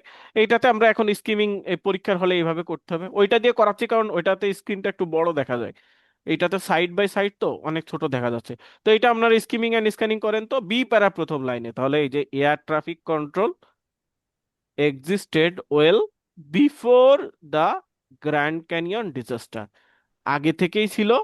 আর প্রশ্নে দেখেন বলছে air traffic control started after the Grand Canyon crash, এটার পরে তৈরি হয়েছে। তাহলে এটা বলছে আফটার, এটা বলছে বিফোর। আফটার বলতে বোঝায় পরে, বিফোর বলতে বোঝায় আগে। অর্থাৎ কথা দুই জায়গায় দুই রকম, তখন হচ্ছে এটা অ্যান্সারটা হয়ে যাবে ফলস। যদি দুই জায়গায় একই কথা হয় তাহলে অ্যান্সার হবে ট্রু। আর যদি আমি ক্লিয়ার করে বুঝতে না পারি, ক্লিয়ারলি আমার কাছে স্পষ্ট না, সেটা হবে নট গিভেন। তাহলে 21টা আপনারা বুঝতে পেরেছেন? জি সবাই কি ক্লিয়ার 21 কিভাবে জি ফলস ভাই, জি হলো? ভাই, জি জি ভাই। ওকে, এখন হচ্ছে আমরা যাই হচ্ছে 22তে। 22তে আমাদের কি বলা আছে আমরা একটু দেখি। 22তে বলা আছে, প্রশ্নে বলা আছে বিকনস অ্যান্ড ফ্লাশিং লাইটস। আমি কেন বলে দিচ্ছি, আপনারা বলেন কিওয়ার্ড কোনগুলো হবে? Sir passing light beacons flashing lights ATC. ATC. হ্যাঁ এটিসি টুডে। টুডে টুডে একটা ভালো কিওয়ার্ড, কারণ বর্তমানে হচ্ছে কিনা দেখা গেলো এটা নিয়ে একটা ঝামেলা করতে পারে। তো বিকনস এবং ফ্লাশিং লাইট এই দুইটা কিওয়ার্ড, কারণ এই এই দুইটা হচ্ছে আম, কোনো আর্টিকেলও না, প্রিপজিশনও না, অক্সিলারি ভার্বও না। আর এইগুলো সব ছোট ছোট ওয়ার্ডগুলো অ্যাভয়েড করে আমরা দেখতেছি এই তিনটাই ভালো ওয়ার্ড আছে, বিকন, ফ্লাশিং লাইট, এটিসি। এখন হচ্ছে আমরা প্যাসেজে গিয়ে এখন আপনারা একটু স্কিমিং করেন তো, দেখেন তো পারেন কিনা। স্কিমিং করে বিকন, ফ্লাশিং লাইট এই ওয়ার্ডগুলো কোথায় আছে একটু খুঁজে বের করার চেষ্টা করেন তো, এইভাবে খুঁজবেন। এই নুই যে 3 নাম্বার নিচে লাইনে আছে। using 3 নম্বর using প্যারা। lights and flags okay, and তিন, এই যে while beacons and flashing lights. Yes, beacons and flashing light. তাহলে এইটা কি আপনারা কি এইভাবে পড়তে পড়তে আসছেন? দ্য আর্লি, ওকে, দ্য, চোখে পড়ছে হ্যাঁ, the earliest air traffic control manually guided aircraft in the vicinity of the airport, এভাবে পড়তে পড়তে আসছেন নাকি জাস্ট চোখ বুলিয়েই এই ওয়ার্ডটা খুঁজে পেয়েছেন আপনারা? বিকন, ফ্লাশিং লাইট, আমি তো পড়তে পড়তেই গেলাম। আপনি পড়তে হ্যাঁ, পড়তে গিয়েছেন এই না, এটা আমার ফার্স্ট টাইম চোখে পড়ে গেছে আর কি। চোখে হ্যাঁ, পড়ছে। ওকে, একটু আপু একটু ট্রাই করতে হবে যে পড়তে পড়তে না যাওয়ার ট্রাই করতে হবে। আপনি যখন পড়বেন তখন এই যে অ্যাজ, তারপরে দি, এই ওয়ার্ড গুলো বাদ দিয়ে পড়ার চেষ্টা করতে ওটা হবে। মনে হয় হয়তো যে ভাইয়াদের মতো করতে করতে ওরকম একটা চোখে পড়ে যাবে আর কি, যে ওনাদের যেরকম চোখে রাইট পড়ে এক্স্যাক্টলি যাচ্ছে। ইয়েস, যাদের চোখে পড়েছে তারা কি আগে থেকে প্র্যাকটিস করতেন নাকি আজকেই ফার্স্ট? চোখে আগে যাদের প্র্যাকটিস আমি রিডিং প্র্যাকটিস করতাম মাঝে মধ্যে আর কি, তবে হ্যাঁ, হালকা পাতলা। এই টেকনিক সবগুলো আসলে জানা নাই। আর হচ্ছে যে একটু ঝামেলার মধ্যে পড়তাম আমি হচ্ছে ডিরেক্টলি আপনার কর এই পিডিএফ পড়ার কারণে। আমি তো জানতাম না যে জাম্পিনটো আছে, জি জি আমরা জি, এই ওয়েবসাইট গুলো আছে। ওয়েবসাইট গুলো আছে, আমরা সব দিয়ে দিব আপনাদের। আজকে যেহেতু রিডিং ক্লাস হয়েছে, হোমওয়ার্ক, আমরা হোমওয়ার্কের জন্য আমরা লিংক সহ হোমওয়ার্ক দেবো, আপনি লিংকে ক্লিক করে হোমওয়ার্ক করতে পারবেন। অর্থাৎ আপনাদের কোনো বই টই কিছুই লাগবে না, আমরা লিংক প্রোভাইড করবো, লিংকে ক্লিক করলে আপনি হোমওয়ার্কে চলে যাবেন ডাইরেক্ট, ওইখান থেকে সিলেক্ট করে করে করতে। আমাদের যে ফ্রাইডেতে এক্সাম নেবেন ওটা কিভাবে নেবেন? ওইটাও আমরা ওইভাবে নিব, আমরা হচ্ছে দিয়ে দিব, লিংক দিয়ে দিব, আপনারা লিংকে ক্লিক করে পরীক্ষা দিতে পারবেন। আপনাদের কোনো ই লাগবে না, আমরা জাস্ট লিঙ্কে করে আপনারা দিতে পারবেন। সাইফ হক বলছেন আজকেই ফার্স্ট। ঠিক আছে, লিঙ্কটা সবচেয়ে সহজ। আমরা যদি বলে যে ক্যামব্রিজ 17 বুক নাম্বার 3, ওইটা অনেকের কষ্ট হয়ে যায় ওই বইটা খুঁজে বের করতে, কিংবা অনেকে অলসেমির জন্য হচ্ছে ওইটা বের করতে চান না। এখন লিঙ্ক দিয়ে দিলে আপনারা লিঙ্কে ক্লিক করে রাইটিং এর অ্যান্সারটা লিখতে পারছেন, কিংবা লিসেনিং টেস্টটা দিতে পারছেন, তারপরে রিডিং এর দিতে পারছেন। ঠিক আছে, ওকে, তাহলে আমরা পাইলাম কি? স্যার আচ্ছা ভাই, লিঙ্কটা একটা কি কথা ছিল হোয়াটসঅ্যাপ ভাই। গ্রুপে দিচ্ছেন স্যার? হোয়াটসঅ্যাপ গ্রুপে দিচ্ছি, হ্যাঁ, হোয়াটসঅ্যাপ গ্রুপে আমরা দিয়ে দিব। এখন আজকেই তো আজকে তো আমি নতুন অ্যাড হলাম, এই কারণে স্যার। ভাই হ্যাঁ, আজকে তো আমাদের ফার্স্ট ক্লাস হলো, আমাদের তো এখনো ক্লাস হয় নাই। এর আগের যে ক্লাসটা ছিল ওইটা ছিল ওরিয়েন্টেশন।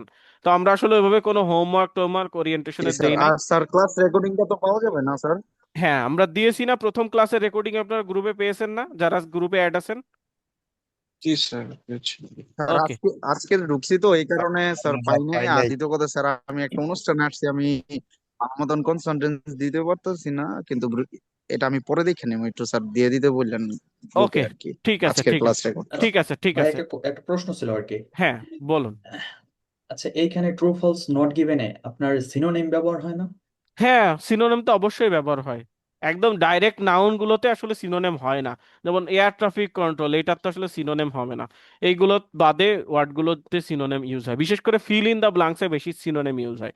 ট্রু ফলসেও হয়, তো fill in the blanks question গুলাতে সিনোনিম বেশি ইউজ হয়। আচ্ছা ভাইয়া, কাইন্ডলি মানে সিনোনিম গুলা মানে আমাদের তো একটু সমস্যা আর কি, ঠিক আছে? আপনাদের দিয়েছি না? আপনাদের কি দেয়া হয়েছে আপনাদের গ্রুপে কোনো মানে পিডিএফ? ফেব্রুয়ারি গ্রুপে দেওয়া হয় না, নাই। দেওয়া হয় নাই ভাই। দেওয়া হয় নাই ভাই। ওকে, আপনাদের দেওয়া তো হয় নাই। ব্যাস, আপনাদের তো শুরুই হয় নাই ব্যাস। আজকে থেকে শুরু হলো, কালকে পেয়ে যাবেন, অথবা আজকে রাত্রে আমি দিয়ে দিব। ঠিক আছে, ওকে ওকে। ওকে। এখন আমাকে একটু হেল্প করেন আপনারা, আমি একটু পড়ি। দেখেন, এখানে আমরা কিওয়ার্ড আপনারাই পেয়েছেন, বিকন আর ফ্লাশিং লাইট। যখন আমাদের নিয়ম হচ্ছে দুইটা কিওয়ার্ড আমরা পেয়ে যাব, সেই লাইনটা আমাদের ভালোভাবে পড়তে হবে। তো এখানে কি বলা আছে? Beacons and flashing lights were placed along the cross country routes to establish the earliest airways. সেন্টেন্সটা ট্রান্সলেট করলে এমন দাঁড়ায় যে বিকন এবং ফ্লাশিং লাইট হচ্ছে দুইটা আহ, জিনিস বা টেকনোলজি, যাই বলেন না কেন। ফ্লাশিং লাইট হচ্ছে যে প্লেন নামার সময় লাইটের দরকার হয় যাতে রানওয়েটা ভালোভাবে দেখতে পারে। তো এই দুইটা জিনিস প্লেস করা হয়েছিল বা রাখা হয়েছিল cross country route. Cross country বলতে এক দেশ থেকে অন্য দেশে যে প্লেনগুলো যায়, যেমন বাংলাদেশ থেকে ইন্ডিয়াতে যে প্লেনগুলো যাবে, সেই রুটগুলোতে রাখা হয়েছিল two establish the earliest airway. Earliest airway গুলো বা ওই সেই প্রথম দিককার যে 1940, 50, 60, 70 এই সালের যে এয়ারওয়ে গুলো আছে, এই এয়ারগুলোতে এইটা ইস্টাবলিশমেন্ট করা হয়েছিল বিকন এবং ফ্লাশিং লাইট। এখন আমার প্রশ্নে কি বলছে আমরা একটু দেখি। প্রশ্নে বলা আছে beacons and flashing lights are still used by ATC today. এখনো এটা ইউজ ফলস হবে। করছে। এটা নো কি হবে? No no. এটা হচ্ছে, এটা ফলস হবে। এটা এটা তো ফলস। বলেন। আচ্ছা ভাই, এটা তো আগে ইউজ করতে, এখন যে ইউজ করে না এরকম ইনফরমেশনও তো দেয় নাই। ইয়েস, এইটা আপনি কারেক্ট। না, এটা আসলে নট গিভেন হবে। হ্যাঁ, এটা নট গিভেন কেন হবে? If there is no information on this.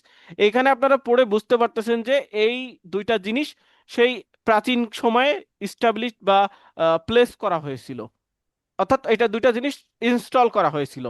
কিন্তু এটা কি বাদ দিয়ে দেয়া হয়েছে, কিংবা এটা এই টেকনোলজিটা বন্ধ হয়ে গেছে, এরকম কিছুই কিন্তু বলা নাই। জাস্ট বলা আছে ক্রস কান্ট্রি রুটগুলাতে ইস্টাবলিশ করা হয়েছিল বিকন এবং ফ্লাশিং লাইট। তাহলে এইটা পড়ে আমরা বুঝতে পারতেছি না যে এখনো এইটা ইউজ হয় কি হয় না। এখানে বলছে এখনো ইউজ হয়।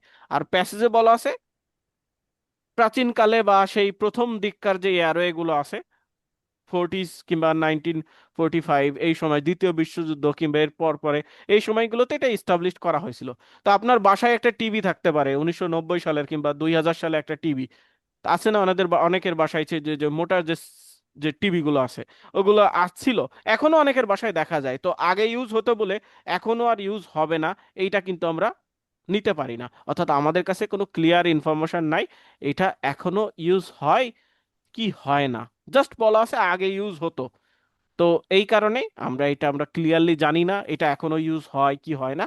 এই জন্য এই কোশ্চেন অ্যান্সারটা হবে নট গিভেন। বুঝতে পেরেছেন এটা আপনারা? তো ভাই আচ্ছা ভাই, ফলস এর জন্য মনে কি হতে পারে আমাদেরকে স্যার। এক্সট্রা আরেক লাইন পড়ে দেখতে হবে কি, যে হচ্ছে না না, ওই যে কি? পড়তে পারেন, আপনারা চাইলে পড়তে পারেন। দেখেন এই এখানে যে হাউ ওভার লেখা, হাউ সেন্টেন্সটা ওভার। ফুল স্টপ করে দিয়েছে, অর্থাৎ এখানে সেন্টেন্সটা শেষ। এখন হাওয়ার দিয়ে আপনারা পড়তে চাচ্ছেন, এটা আমরা একটু দেখি, যেহেতু আপনারা ক্রস চেক করতে চাচ্ছেন। হাওয়ার কিন্তু this purely visual system was useless in bad weather. Useless, হ্যাঁ। হ্যাঁ, এইটা ইউজলেস ছিল ব্যাড ওয়েদারে, এটা কাজ করতো না। ওয়েদার বৃষ্টি হলে কিংবা ঝড় হলে কিংবা এরকম তুষারপাত হলে এটা কাজ করতো না। অ্যান্ড বাই 1930s, 1930 সালে radio communication was coming into use for ATC. এটিসির জন্য রেডিও কমিউনিকেশন আনা হলো। কোন সময় আনা হলো? ব্যাড ওয়েদারের যখন জন্য আনা হলো, যখন জি ওয়েদারটা জি খারাপ থাকবে তখন এটা চালানো হবে। কিন্তু এখানে কি বলা আছে এই দুইটা বাদ দিয়ে দেওয়া হয়েছে?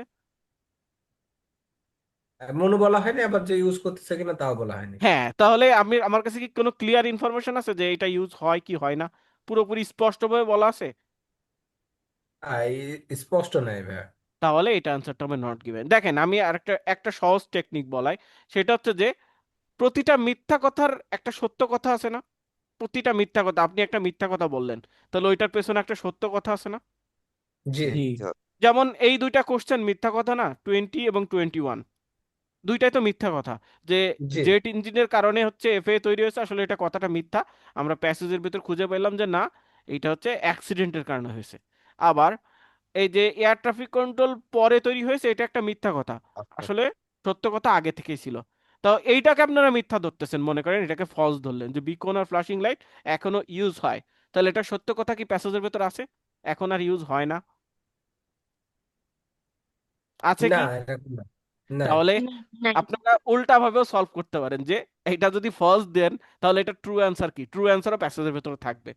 যেহেতু এখানে কোনো ট্রু অ্যান্সার নাই যে আসলে ঘটনাটা কি ঘটছিল, অর্থাৎ এটা আমাদের কাছে একটা অস্পষ্ট ধারণা দিচ্ছে, অর্থাৎ এইটা আসলে আমরা ইনফরমেশন আমাদের কাছে নাই যে এখনো ইউজ হয় কি হয় না, এই কারণে এটা নট গিভেন। অর্থাৎ প্রতিটা মিথ্যা কথার একটা সত্য কথা থাকে, কিন্তু যেই কথাটা আসলে সত্য না মিথ্যাও না, সেটা যে অর্থাৎ কেউ জানে না, সেটার আসলে কোনো ট্রুও হয় না ফলস হয় না। যেমন একজন মানুষ মারা গিয়েছে, আপনি এসে বললেন উনি বেঁচে আছে, তাহলে এটা ট্রু ফলস চেক করা যাবে। কিন্তু একজন মানুষ গুম হয়ে গিয়েছে, মনে করেন 4 বছর 5 বছর ধরে গুম, কোনো লাশও পাওয়া যায় নাই, আবার তিনি বেঁচে আছে এরকম কোনো ফোনও দেন নাই, টেলিফোন দিয়ে দেন নাই বাসায় যে আমি বেঁচে আছি, তাহলে এটা কি হবে? আমরা ক্লিয়ারলি জানি না যে উনি বেঁচে আছে নাকি মারা গেছে। তো অনেকে মনে করে উনি বেঁচে আছে, অনেকে মনে করে উনি মারা গিয়েছে। তো এই কোশ্চেনের অ্যান্সার গুলো হচ্ছে নট গিভেন। ক্লিয়ার? জি জি স্যার। এইটা জি হচ্ছে নট গিভেন। তাহলে আমরা আমরা অনেকগুলো হোমওয়ার্ক করব, হোমওয়ার্ক করলে এই নট গিভেনটা আরো ক্লিয়ার হয়ে যাবে। বিশেষ করে আপনারা এইভাবে চেক করতে পারেন যে আসলে এটা কোনো ট্রু অ্যান্সার আছে কিনা। যদি ট্রু অ্যান্সার থাকে তাহলে তো আমরা বুঝতে পারবো যে এটা ফলস, আর যদি ট্রু অ্যান্সার না থাকে প্যাসেজের ভেতরে, তাহলে আমরা বুঝবো এটা আসলে নট গিভেন, স্পষ্ট ধারণা দেয় নাই। ঠিক আছে? এর কোনো কোশ্চেন এমন আছে? কি কখন হতে পারে যে হচ্ছে কোনো কিওয়ার্ডই কোনো প্যাসেজের ভেতরেই নাই? না, এরকম হতে পারে না। ঠিক আছে। একটা কিওয়ার্ড থাকবেই, অর্থাৎ ধারণাটা ক্লিয়ার থাকবে না, কিন্তু ওই ধরনের কিওয়ার্ড থাকবে। এখন হচ্ছে 23, এইটার কিওয়ার্ড আপনারা কোনটা কোনটা নিবেন 23 এর জন্য? Some improvements, radio radio improvement, communication, radio communication, World War communication, II. World war two. Improvement, radio হ্যাঁ, কমিউনিকেশন, আর World World war two. World war two. তাহলে এই তিনটা কিওয়ার্ড কি আপনারা নিচ্ছেন নাকি আমি শিখাই দিচ্ছি আপনাদের, বলেন তো? এই Sir, তিন some আমরা শিখাই দিচ্ছেন, পরে আমরা improvements হবে না, আপনি শুধু শিখাইছেন improvement হবে। তারপরে আমরা নিলাম। তা ঠিক আছে, সাম মেইনলি হবে। আমি তো এই কোশ্চেনে কিছুই বলি নাই, আপনারাই তো এই তিনটা কিওয়ার্ড নিলেন, তাই না? দাও না, ফার্স্টের দিকে আপনি শিখাইছেন তারপরে আমরা নিছি। আচ্ছা, তা ঠিক আছে, কিন্তু আমি তো এটাতে কোনো বলি না। এই কোশ্চেনটাতে 23-তে তো আপনারাই কিওয়ার্ডটা নিলেন, এখন আপনাদের স্যার, কিওয়ার্ড দিয়ে আমরা উত্তর সাম খুঁজবো। হবে না, সাম কিওয়ার্ডের মধ্যে পড়বে না, সরি। না, এই এত ছোট বিষয়ে আসলে ট্রু ফলস হয় না, যে আপনি এখানে দেখলেন সাম ইমপ্রুভমেন্ট, প্যাসেজে গিয়ে দেখলেন বিগ ইমপ্রুভমেন্ট। না, হয় ইমপ্রুভমেন্ট হবে অথবা ইমপ্রুভমেন্ট হবে না। এই সাম দিয়ে আসলে কোনো ট্রু ফলস নির্ধারণ হয় না যে কিছু ইমপ্রুভমেন্ট হয়েছে আবার প্যাসেজে দিয়ে দেখলে অনেক বড় ইমপ্রুভমেন্ট হয়েছে। এই এরকম আইএলসে হয় না। ইমপ্রুভমেন্ট থাকলে হয় ইমপ্রুভমেন্ট হবে, না হলে ইমপ্রুভমেন্ট হবে না, এখানে বলবে যে ডেমোলিস্ট বা এখানে ধ্বংস করে দেওয়া হয়েছে, এরকম কিছু থাকবে। তাহলে improvements, radio communication, world war two. তো আমরা এখন যাই, দেখি যে এই কিওয়ার্ডগুলো আছে কিনা। দেখেন তো, আপনারা স্কিমিং করেন, আপনাদের দিয়ে কোশ্চেন কিন্তু সলভ করাচ্ছি আমি। ফার্স্ট রিজিয়ন সামথিং, দেখেন ইমপ্রুভমেন্ট ওয়ার্ড আছে কিনা। রেডিও কমিউনিকেশন, রেডিও কমিউনিকেশন নাকি, হ্যাঁ রেডিও কমিউনিকেশন আর ওয়ার্ল্ড ওয়ার টু। দেখেন তো পান এটা কিনা। ফলস হবে। এই যে সেকেন্ড ওই ওয়ার্ল্ড ওয়ার, স্যার আছে 2 নম্বর লাইনে, 2 নম্বর লাইনে স্যার। 2 নম্বর লাইন এই যে এই যে রেডিও কমিউনিকেশন। ইমপ্রুভ হচ্ছে আছে। ইমপ্রুভমেন্ট আর রেডিও কমিউনিকেশন। ওকে, আমরা তিনটা কিওয়ার্ডই পেয়ে গেছি। লাকিলি হ্যাঁ তিনটা হ্যাঁ, কিওয়ার্ডই পেয়েছি: improved, radio communication, communication, brought about radio by communication. Second World War. Second World War. তাহলে improved radio communication brought, brought বলতে আনা হয়েছিল দ্বিতীয় বিশ্বযুদ্ধের সময়। আর প্রশ্নে কি বলা আছে দেখেন তো, some improvement are made in radio communication during World war two. কথা কি একই হচ্ছে নাকি উল্টা হচ্ছে নাকি বুঝতে পারতেছেন না আপনারা? একই একই। ট্রু। এই যে একই বোঝা যাচ্ছে, ট্রু ট্রু। হচ্ছে এই আর যে কি। এটা some just improvement improve radio communication brought আনা হয়েছিল দ্বিতীয় বিশ্বযুদ্ধের সময়। তাহলে একদম সিমিলার, এখানে কোনো চেঞ্জ হয় না। ইমপ্রুভ রেডিও কমিউনিকেশন দ্বিতীয় বিশ্বযুদ্ধের সময় আনা হয়েছিল। সব কোশ্চেন যদি ফলস আর নট গিভেন হয় তাহলে একটা দুটো ট্রু হইতে হবে না? ঠিক আছে, তো এটা রাইট। আসলে হচ্ছে ট্রু, যে improve radio communication brought about by second world দ্বিতীয় বিশ্বযুদ্ধের সময় এটা আনা হয়েছিল। তাহলে এটার অ্যান্সারটা হচ্ছে ট্রু। আমরা একটু বুঝতে পেরেছেন আপনারা? আমরা এখন একটু ওই যে এইটাতে যাই, যে পরীক্ষার হলের জি এর আগেরটা আমাদের দেখা হয় নাই। এইটা তো নট গিভেন আগে থেকে সিলেক্ট করা আছে। এই যে বিকনস এবং ফ্লাশিং লাইট, এই দুইটা কিওয়ার্ড হচ্ছে আমরা সিলেক্ট করব। তারপরে হচ্ছে এখানে খুঁজলাম যে এখানে বিকন অ্যান্ড ফ্লাশিং লাইট কোথায় আছে। এই যে বিকন অ্যান্ড ফ্লাশিং লাইট, এই দুইটা হচ্ছে প্লেস করা হয়েছিল cross country route to establish the earliest airway. Earliest এয়ারওয়েতে ইউজ হতো, এরপরে আর কিছু বলা নেই। অর্থাৎ আমরা জানি না এটা এখনো ইউজ হয় কিনা, এই কারণে এটা হচ্ছে নট গিভেন। 23-তে আহ, হ্যাঁ বলুন। ইমপ্রুভমেন্ট, আমি বলতেছি যে আপনি এখানে দেখা যাচ্ছে যে হাইলাইট করতেছেন, তো পরীক্ষার মধ্যে এরকম ভাবে হাইলাইট করলে কোনো সমস্যা হবে? না না না, পরীক্ষার হলে তো হাইলাইট কোনো সমস্যা করতে পারবেন, হাইলাইটের অপশন দেওয়া আছে। ব্রিটিশ করা কাউন্সিল যাবে থেকে না? হাইলাইটের অপশন আছে। শুধু হাইলাইট না, আরো নোট নেওয়া যায়, ডাইরেক্টলি টেনে অ্যান্সার দেওয়া যায়, এরকম আরো অপশন আছে। এটি ম্যাচিং আচ্ছা, ধরনের ধন্যবাদ। কোশ্চেনে এরকম সিলেক্ট করে এরকম ধরে টেনে এনে অ্যান্সার বসানো যায়। মানে অনেক, কপি পেস্ট আচ্ছা করা যায়। হ্যাঁ কপি পেস্টও করা যায়। ফিল ইন দ্য ব্ল্যাঙ্কসে কপি পেস্ট করতে পারেন। অ্যান্সার হচ্ছে কমিউনিকেশন, এখানে কপি করে পেস্ট করতে পারেন। এগুলোতে বানান ভুল হওয়ার সম্ভাবনা কমে যায়। আবার সিঙ্গুলার প্লুরাল যে অ্যান্সারগুলো, ওইগুলো হচ্ছে আমরা খুব ইজিলি বের করতে পারি। তাহলে এটা অ্যান্সার হচ্ছে improvement radio communication world war two. এইখানে আমরা পাচ্ছি যে কিওয়ার্ড হচ্ছে কোথায়, আহ, এইটাতে, হ্যাঁ সেকেন্ড ওয়ার্ল্ড ওয়ার হচ্ছে কিওয়ার্ড। তারপরে হচ্ছে ইমপ্রুভ রেডিও কমিউনিকেশন। এইটাতে আরো সহজ, আপনাদের এই পরীক্ষার হলে আরো সহজভাবে এটা পাশাপাশি থাকবে, তো এটা আরো সহজ। আগে পেপার বেসড আইএলটিএস ছিল, সেখানে আসলে পৃষ্ঠা উল্টাইতে উল্টাইতে আমাদের সময় চলে যেত। এখানে সাইড বাই সাইড হতে সুবিধা হয়েছে। আবার অ্যান্সার একবার ট্রু লিখে কাটাকাটি করে ফলস লেখার কোনো দরকার নাই। আপনারা ডাইরেক্টলি ট্রু, আবার মনে হইলো ফলস, ফলসে ক্লিক করলে ফলস সিলেক্ট হয়ে যাবে, আবার ট্রুতে ক্লিক করলে ট্রু সিলেক্ট হয়ে যাবে। এটা চেঞ্জ করা খুব 1 সেকেন্ডের ব্যাপার। ঠিক আছে, শুধুমাত্র আমাদের একটু মাউস দ্রুত ইউজ করা শিখতে হবে, এটাই, খুব কঠিন না। তাহলে এরপরে কোশ্চেনটা আমরা এখান থেকেই সলভ করি। আচ্ছা না, আমরা ওইখানে যাই, এখানে স্ক্রিনটা বড় আছে। আপনারা কি বুঝতে পারতেছেন সবাই? জি বুঝেন জি না স্যার। এমন কেউ হ্যাঁ আছেন? ভালো বুঝতেছি। আচ্ছা, যারা বুঝতেছেন স্যার তারা তো বলতেছেন, যারা বুঝেন না এমন কেউ আছেন দু একজন যে বুঝতেই পারতেছেন না? একটু বলুন তো, কেউ একজন আছেন কিনা বুঝতেছেন না, কিংবা কোনো জায়গায় হালকা সমস্যা আছে? আপনি যা বলছেন সবকিছু বোঝা যাচ্ছে, কিন্তু বিষয়টা হচ্ছে কি, ওই যে ইংলিশ শব্দগুলো বাংলাতে ট্রান্সলেট করাতে কিছু কিছু সমস্যা হচ্ছে, তো এটার জন্য একটু এটা সাপোর্ট এটা করলে। আস্তে আস্তে ঠিক হয়ে যাবে। এটা তো ট্রান্সলেশন, তো আসলে আপনি ভোকাবুলারি কতটুকু জানেন এইটার উপরে হ্যাঁ নির্ভর হ্যাঁ, করে, তাই না? তো ভোকাবুলারি জি জি। স্কিলের জন্য আপনাদের এই যে রিডিং এর ভোকাবুলারি আমরা পিডিএফ দিয়ে দিব, ওইখান থেকে একটু প্র্যাকটিস করবেন। এর পাশাপাশি আপনারা হচ্ছে প্র্যাকটিস করতে হবে, হোমওয়ার্ক করতে হবে, তারপরে মক টেস্ট দিতে হবে। এই সবগুলো মিলেই হচ্ছে আমার হচ্ছে আপনাদেরকে ক্লিয়ার হতে পারবেন আপনারা। তাহলে আরো বিষয়টা আস্তে আস্তে আচ্ছা, আপনাদের অভ্যস্ত হয়ে যাবেন আপনারা। তো ঠিক। তারপরে কোশ্চেনটা কি বলা আছে, এটার কিওয়ার্ড আমরা কোনটা নিব? এখানে সেন্টেন্সে বলা আছে class F air space is the air space which is below 365 metre and not near airport. অনেক বড় একটা sentence. Class F airspace, yeah, 365 m হচ্ছে near airports. আর কেউ কিছু হ্যাঁ, বলবেন? আর কোনো কিওয়ার্ড কি আছে এই সেন্টেন্সে? ক্লাস এফ এটা air, air sir space, air space. আর নাই, এয়ার স্পেস তো আসলে কমন একটা ওয়ার্ড, তারপর ন্যায় আমরা হয়ে লিখি। গেছে অলরেডি। এই যে এয়ার স্পেস একবার তো দাগিয়েছি, এই যে একটা এয়ার স্পেস তো আছে অলরেডি পাশে। ন্যায় হয়ে গেছে। ওকে, ঠিক আছে স্যার। তাহলে class F air space below 365 metre not near airport. এখন আমাকে খুঁজে বের করতে হবে যে এই ওয়ার্ডগুলো কোথায় আছে। এটা খুঁজে বের করা খুবই সহজ। কেন বলেন তো এই ধরনের ওয়ার্ডগুলো খুঁজে বের করা সহজ? কারণ এই ক্লাস এফ এটা ক্যাপিটাল ওয়ার্ডে আছে, থ্রি জি সিক্সটি জি জি ফাইভ হচ্ছে একটা সংখ্যা, এইটাও খুঁজে বের করা সহজ। এই দুইটা ওয়ার্ড খুঁজে বের করতে পারলে আপনার উত্তরগুলো খুঁজে পাবেন। তো ক্লাস এফ কোথায় আছে একটু একটু দেখে বের করতে হবে। ক্লাস এফ দেখেন তো বড় হাতের কোনো বা ক্যাপিটাল ওয়ার্ডের কোনো ওয়ার্ড আছে কিনা এখানে। পরে নিচের দিকে খুঁজবেন, এই কোশ্চেনগুলো সবসময় সিরিয়াল মেনটেন করে। নিচের দিকে দেখেন তো আছে কিনা। স্যার ই নাম্বার সেকশনে। এই নাম্বারে এত দ্রুত চলে গিয়েছেন আপনারা। আচ্ছা, ই নাম্বার সেকশনে কি আছে? এই যে 365 এম। 365 আছে। আরো হ্যাঁ জি, শুধুমাত্র একটা কিওয়ার্ড পেলে কি হবে? আমাদের শর্ত কি ছিল? অ্যাটলিস্ট দুইটা। অ্যাটলিস্ট দুইটা কিওয়ার্ড পেতে হবে, তা নাহলে আপনি মিলাইবেন কিভাবে? 3 নাম্বার আছে স্যার, 3 নাম্বারে। 3 নম্বর লাইনে কোথায় আছে? Class F. আমাদের প্রথম কিওয়ার্ডটা কি এই সেন্টেন্সের প্রথম কিওয়ার্ড হচ্ছে class class F.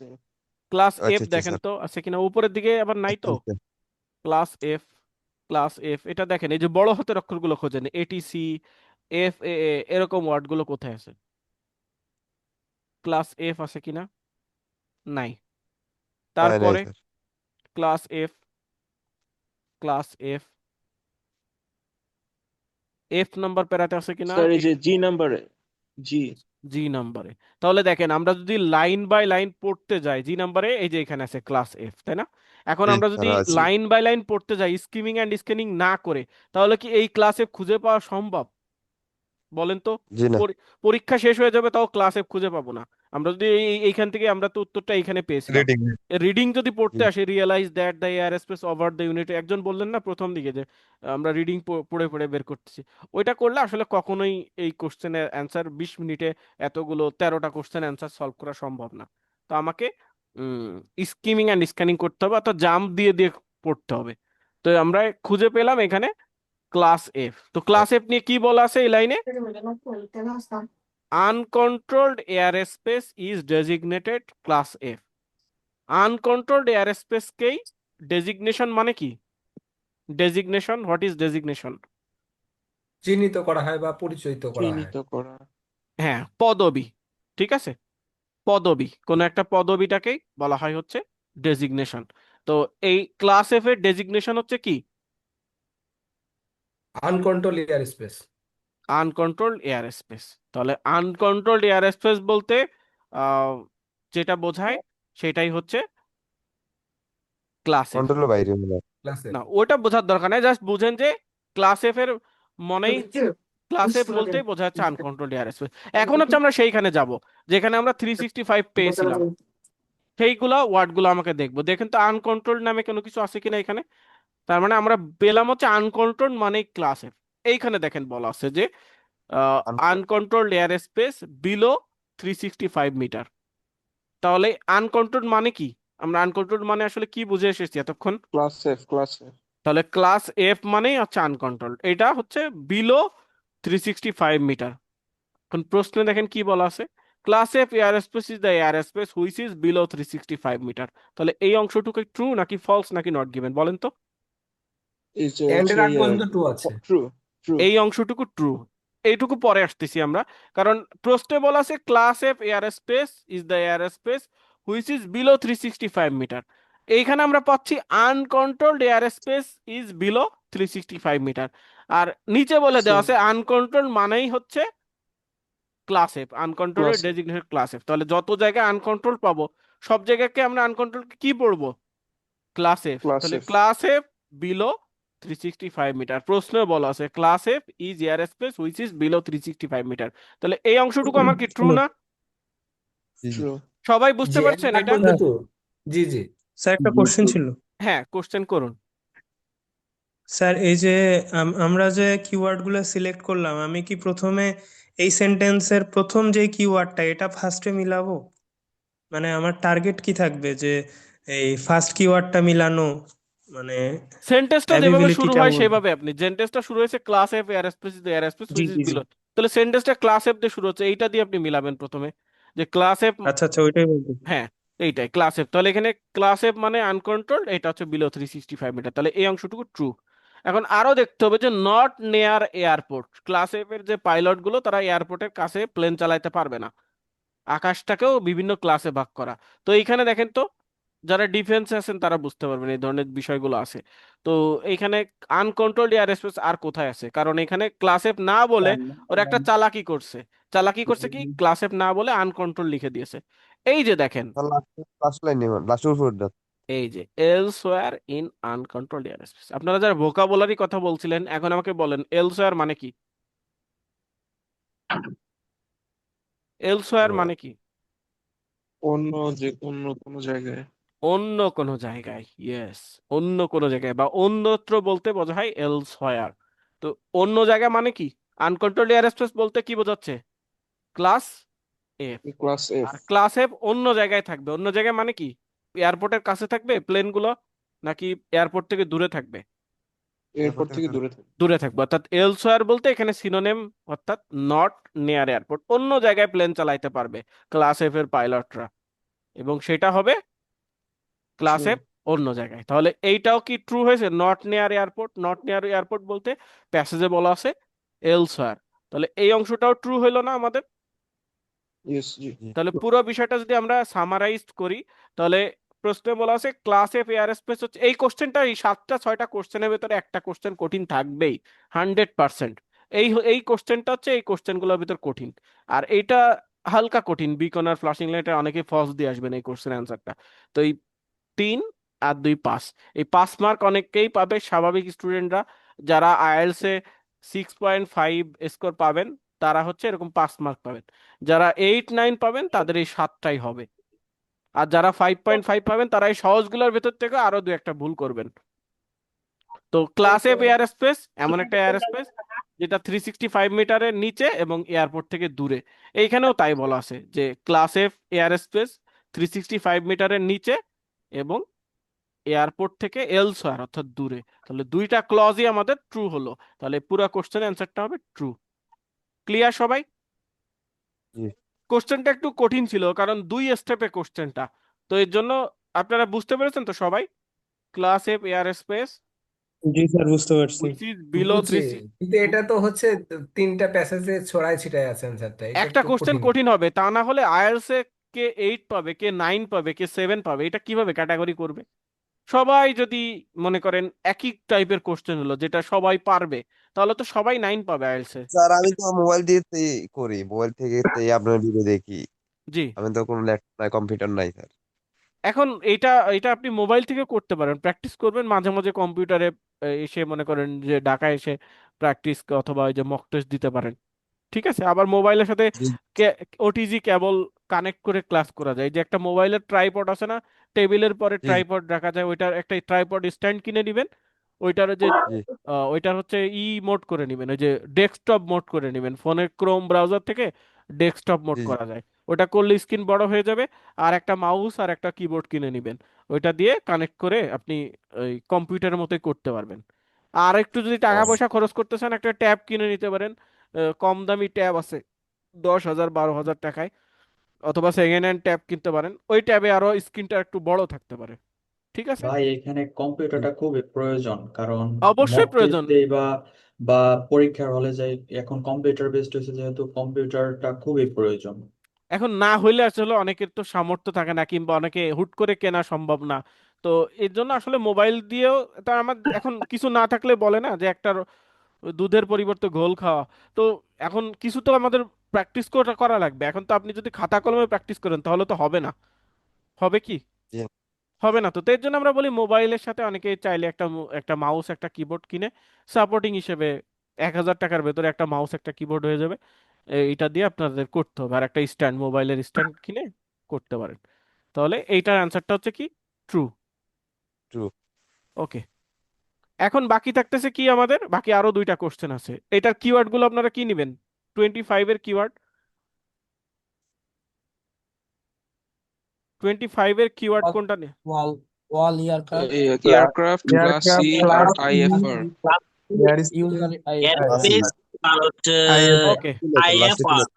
Thank you. তাহলে আমরা এই ওয়ার্ডগুলো খুঁজে বের করা খুবই সহজ। ক্লাস ই, তারপরে আইএফআর, খুবই সহজ, কারণ হচ্ছে এগুলো ক্যাপিটাল ওয়ার্ড আছে তো খুব ইজিলি খুঁজে বের করা যায়। তাহলে ক্লাস ই এবং আইএফআর এরকম একটা লাইন খুঁজে বের করতে হবে যে লাইনে আমাদের আছে। তো এই কোশ্চেন অ্যান্সারটা এখান থেকে পেয়েছি, নিচের দিকে খুঁজবো, কখনোই উত্তর উপরে যায় না। True false, fill in the blanks, MCQ, এই কোশ্চেনগুলো অ্যান্সার সবসময় সিরিয়ালি হবে। যেই লাইনে উত্তর পেয়েছেন তার নিচের দিকে আসবে, কখনোই উপরে উঠবে না। তো দেখেন তো ক্লাস ই আইএফআর আর একটা কিওয়ার্ড, ক্লাস ই আইএফআর, এই দুইটা কিওয়ার্ড খুঁজে বের করেন তো ক্লাস ই আছে কিনা। ক্লাস, এই যে স্যার ক্লাস ই, 2 নম্বরে, 4 নম্বরে, 4 নম্বরে স্যার। জেনারেলের পরে, জেনারেলের পরে class E. Class E, class আচ্ছা, এ, ক্লাস আইএফআর, সি আইএফআর নাম্বারে লাগবে। হচ্ছে ক্লাস এ, হ্যাঁ তারপর উপরে হচ্ছে আছে এই যে ভাই, আইএফআর জির উপরে আছে। না, ওইটা আমাদের নিয়ম ভঙ্গ হয়ে যাচ্ছে সেক্ষেত্রে। আমাদের নিয়ম হচ্ছে সিরিয়াল মেনটেন করবে। এইখানে উত্তরটা পেয়েছি না আগের কোশ্চেন অ্যান্সারটা, তাহলে ওর নিচের দিকে খুঁজবো, জি এর নিচে। ভাইয়া কখনো কি এরকম হয় না যে মানে সিরিয়াল ব্রেক করে, মানে কখনো করে না আটপিস করে বললে দেয়? চলে, বলে 99.99% হচ্ছে সিরিয়াল মেনটেন করবে। True false, fill in the blanks, তারপরে হচ্ছে এমসিকিউ, এই কোশ্চেন গুলাতে ম্যাচিং কোশ্চেন মানে গুলা ফার্স্টে 100। যদি ফার্স্টে দুইটা তিনটা যদি প্যাসেজে থাকে ট্রু ফলস, তারপরে থাকবে ফিল ইন দ্য ব্ল্যাঙ্কস, তারপরে আবার থাকতে পারে ইয়া অন্যটা আর কি, এরকম না, টাইপের। ওইভাবে না। আমাদের ট্রু ফলস গুলো আপনি উত্তরগুলো যেখান থেকে প্রথম কোশ্চেন অ্যান্সার পেয়েছেন তারপরে কোশ্চেন গুলো তার নিচের দিকে সিরিয়ালি পাবেন। এখন ওই একই গল্প যদি ম্যাচিং দেওয়া থাকে তো ম্যাচিং এর কোশ্চেন গুলো ছড়ানো ছিটানো থাকবে। মনে করেন এ নাম্বার কোশ্চেন অ্যান্সার লাস্টের দিকে, বি নাম্বার কোশ্চেন অ্যান্সার আবার প্রথম দিকে, সি নাম্বার কোশ্চেন অ্যান্সার আবার প্রথম দিকে, এইভাবে ছড়ানো মানে ছিটানো থাকবে। বিষয়টা হইতেছে এরকম যে আমরা যদি 2 নাম্বার প্রশ্নের উত্তরটা অথবা 2 নাম্বার প্রশ্নটা যদি পেয়ে যাই আমরা এই প্যাসেজের মধ্যে, তাহলে আমরা ধরে নিব যে 1 নাম্বার প্রশ্নটা যদি আমরা এখনো খুঁজে না পাই, উপরে, 1 নাম্বার প্রশ্নটা উপরে আছে হ্যাঁ অবভিয়াসলি। উপরে আছে, যদি এই কোশ্চেনটা হয় true false, fill in the হ্যাঁ, ব্ল্যাঙ্কস, এমসিকিউ, এই তিন টাইপের কোশ্চেন হলে, অথবা কিছু ছবি দেওয়া থাকে ওই ধরনের কোশ্চেন গুলোতে এই একই নিয়ম। অর্থাৎ গ্যাপ টাইপের যে কোশ্চেন গুলো আছে, তারপর ট্রু ফলস, এমসিকিউ, এগুলো সিরিয়াল মেনটেন করে। আবার আরো তিন ধরনের কোশ্চেন আছে ম্যাচিং, সেই ম্যাচিং কোশ্চেন গুলোতে আবার কোনো সিরিয়াল মেনটেন করে না, ওরা 100%ই ম্যাচ সিরিয়াল মেনটেন করে না, এটা সবাই জানে। তো আমরা এই লাইনটাকে পড়ি, তারপরে আমাদের আরো কিছু প্রশ্ন আছে ওগুলো আমরা আলোচনা করব। তো the difference between class E and class A airspace is that in class A all operations are IFR.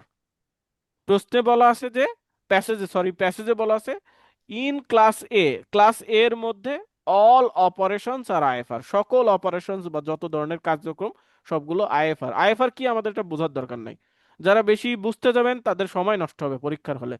তো এইটুকুই বুঝেন যে এখানে বলা আছে in class A all operations are IFR.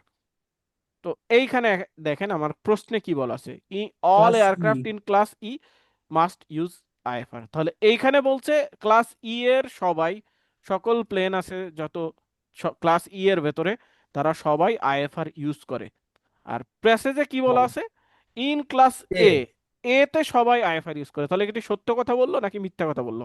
মিথ্যা, ফলস। মিথ্যা। মিথ্যা, No. ডাইরেক্টলি। তাহলে প্রতিটা মিথ্যা কথার কিন্তু একটা ট্রু অ্যান্সার আছে। এই যে একটা মিথ্যা কথা বলছে যে ক্লাস ই এর সবাই আইএফআর ইউজ করে, এটা ট্রু অ্যান্সার হচ্ছে ক্লাস এ এর সবাই আছে। IFR use.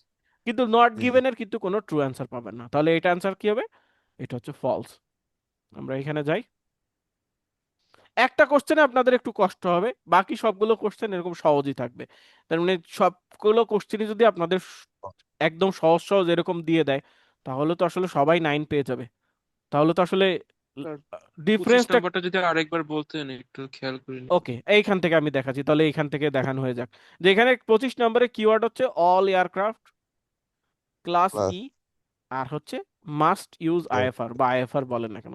এখন এইখানে দেখেন প্যাসেজে আমাদের খুঁজতে হবে এই কিওয়ার্ড গুলো কোথায় আছে, স্কিমিং এন্ড স্ক্যানিং করে। আমরা ছিলাম কোথায়, যাই হোক এই জি প্যারাতে ছিলাম। জি প্যারাতে এই পর্যন্ত এই লাইনে উত্তরটা ছিল এর আগের কোশ্চেনের। পরের লাইনগুলোতে আমরা স্কিমিং করব যে কোথায় আছে আইএফআর, আইএফআর, তারপরে ই, এই ওয়ার্ডগুলো আমরা খুঁজবো, ই এবং ই আইএফআর। ক্লাস। এই যে class E and class A are spaces the in ক্লাসে অল অপারেশনস আর আইএফআর। এখন আমি এই দুইটা একদম পাশাপাশি লাইনে নিয়ে দিচ্ছি, এই যে দেখেন কাছাকাছি লাইনে। এখানে কি বলা আছে দেখেন তো, আচ্ছা এইগুলো ক্লাস বেশি ই। বেশি দাগানো হয়ে গেছে, আমি আর একটু কম দাগাই। In class A all operations are IFR. এইবার দেখেন এখানে কি বলা, in class A all operations are IFR. এখানে কি বলা, in class E all operations অথবা মাস্ট ইউজ আইএফআর। ডাইরেক্টলি তো আর একদম লাইন টু লাইন লেখা থাকবে না, তাহলে এটা কি জি হচ্ছে? মিলছে? দেখেন তো এই লাইনের সাথে এই লাইন কি মিলে? জি না। এখানে এ বলা আছে, এখানে বলা আছে ই, ক্লাস এ, এ এখানে আর ক্লাস এটা ই। ই তাহলে এটা তো ফলস। দুইটা। না মিললে তো জি জি ফলসই জি স্যার। হবে, জি জি। তাহলে এটা হ্যাঁ হ্যাঁ অ্যান্সারটা ফলস। বাকি থাকতেছে আরো একটা, এটা আমরা এখান থেকে করি। ওইটা করানোর উদ্দেশ্য হচ্ছে ওইখানে স্ক্রিনটা অনেক বড় থাকে। এ পাইলট, একজন পাইলট এন্টারিং ক্লাস সি। ও আপনারা কিওয়ার্ড বলেন, এটা কিওয়ার্ড কি হবে? একজন পাইলট যিনি ক্লাস সিতে পাইলট প্রবেশ, ক্লাস সি আর average size city. Pilot class C আর pilot pilot average size city. Average size city. Flying. Ever flying হয়েছে ওভার স্যার। বলতে পাইলট তো উড়েই যাবে, ফ্লাইং ওভার এটা আসলে জি স্যার তেমন কোনো হয়েছে, কিওয়ার্ড না। এটুকুই। Class C pilot average size city. আবার এখন খুঁজেন যে পাইলট, এই যে পাইলট ওয়ার্ডটা পেয়ে গেছি, ঠিক আছে। পাইলট কিভাবে ওরা ওড়াই করে সেটা আমরা দেখব। ক্লাস সি, এটা খুঁজে বের করা সব থেকে সহজ, একদম 1 সেকেন্ডে খুঁজে বের করা যায়। দেখেন এই যে এখানে ক্লাস ডিসিবি, এখানে একটা ক্রমান্বয়ের কথার বিষয়টা ইউজ করেছে, D comma C comma B. এরপরে বলছে এই তিনটার জন্য হচ্ছে করসপন্ড স্কিমগুলো govern the vicinity of the airport, this correspond রাফলি স্মল মিউনিসিপাল, অর্থাৎ ডি এর জন্য স্মল মিউনিসিপাল, সি এর নাম মাঝখানে আছে, তার পরেরটা তাহলে সি এর জন্য মিডিয়াম সাইজ মেট্রোপলিটন, আর বি এর নাম লাস্টে আবার আছে। তাহলে আমাদের বিটি লাগবে না, আমরা যেটা যেটা আমরা খুঁজতেছি সেটাই আমরা, আমাদের সি লাগবে। সি লাগবে, তাহলে মাঝখানেরটা, তাহলে ক্লাস সি মাঝখানে, এটাও বাদ মিডিয়াম দিই, সাইজ। তাহলে এটার জন্য হচ্ছে মিডিয়াম সাইজ মেট্রোপলিটন। এই নিয়মটা বুঝতে পেরেছেন? ওরা তিনটা ক্লাসের নাম বলছে, তারপরে তিনটা ক্লাসের কোনটার এরিয়া কতটুকু সেটা বলছে। প্রথমে ডি বলছে, ডি এর জন্য স্মল মিউনিসিপাল, তারপরে সি কত বলছে, সি এর জন্য মিডিয়াম সাইজ মেট্রোপলিটন, কত তারপরে বি বলে বি এর জন্য মেজর মেট্রোপলিটন। সি এর নাম মাঝখানে, এর নামটা মাঝখানে। এখন আমাকে বলেন, পাইলট যিনি হচ্ছে ক্লাস সিতে উড়ে যাবে, তিনি মিডিয়াম সাইজ মেট্রোপলিটনের সমান উচ্চতা কিংবা এই এরিয়াতে উড়ে যাবে, আর এইখানে বলা আছে average size average city. Size. তাহলে এটা কি ট্রু হবে? হবে, true false. False? Medium true and true average তো true. Yes. True true true true sir. এই যে মিডিয়াম বলতে কি বোঝায়? মাঝারি। আজকেই তো বোঝায়। মাঝামাঝি। আর মাঝারি। এভারেজ বলতে কি আচ্ছা বোঝায়? এভারেজ এভারেজ বলতে সবকিছু মাঝামাঝি সমান, ওই গড় বা না, হচ্ছে সমান না, মাঝামাঝি। এটাও বলতে মাঝামাঝি বোঝায়। বলো না আমার, মাঝামাঝি। এ হচ্ছে অ্যাভারেজ জি স্টুডেন্ট। অ্যাভারেজ স্টুডেন্ট মানে কি? মাঝারি সাইজ।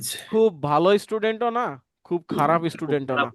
Average medium. স্টুডেন্ট, অর্থাৎ মিডিয়াম স্টুডেন্ট। তো অ্যাভারেজ বলতেও যা বোঝায়, মিডিয়াম বলতেও তাই বোঝায়। তাহলে মিডিয়াম সাইজ মেট্রোপলিটন বলতে কি বোঝায়? মেট্রোপলিটন মানে শহর বা বড় মেগা সিটি, আর সিটি মানেও শহর। বলে না ঢাকা সিটি, আবার বলে ঢাকা মেট্রোপলিটন পুলিশ। তাহলে মেট্রো মানেও যা, সিটি মানেও তাই, ঠিক আছে। তাহলে medium size city, average size city, তাহলে এটা অ্যান্সারটা ট্রু। এখন হচ্ছে আমরা চেক করব, এই যে ক্লিক করলে আমাদের এই কি হলো, আমাদের নিচে অ্যান্সার, ওই আগের গুলো আমি ইচ্ছা করে দিয়েছি, ওগুলো এইগুলো অ্যান্সার চেক করা, এগুলোকে বলা হয় ম্যাচিং।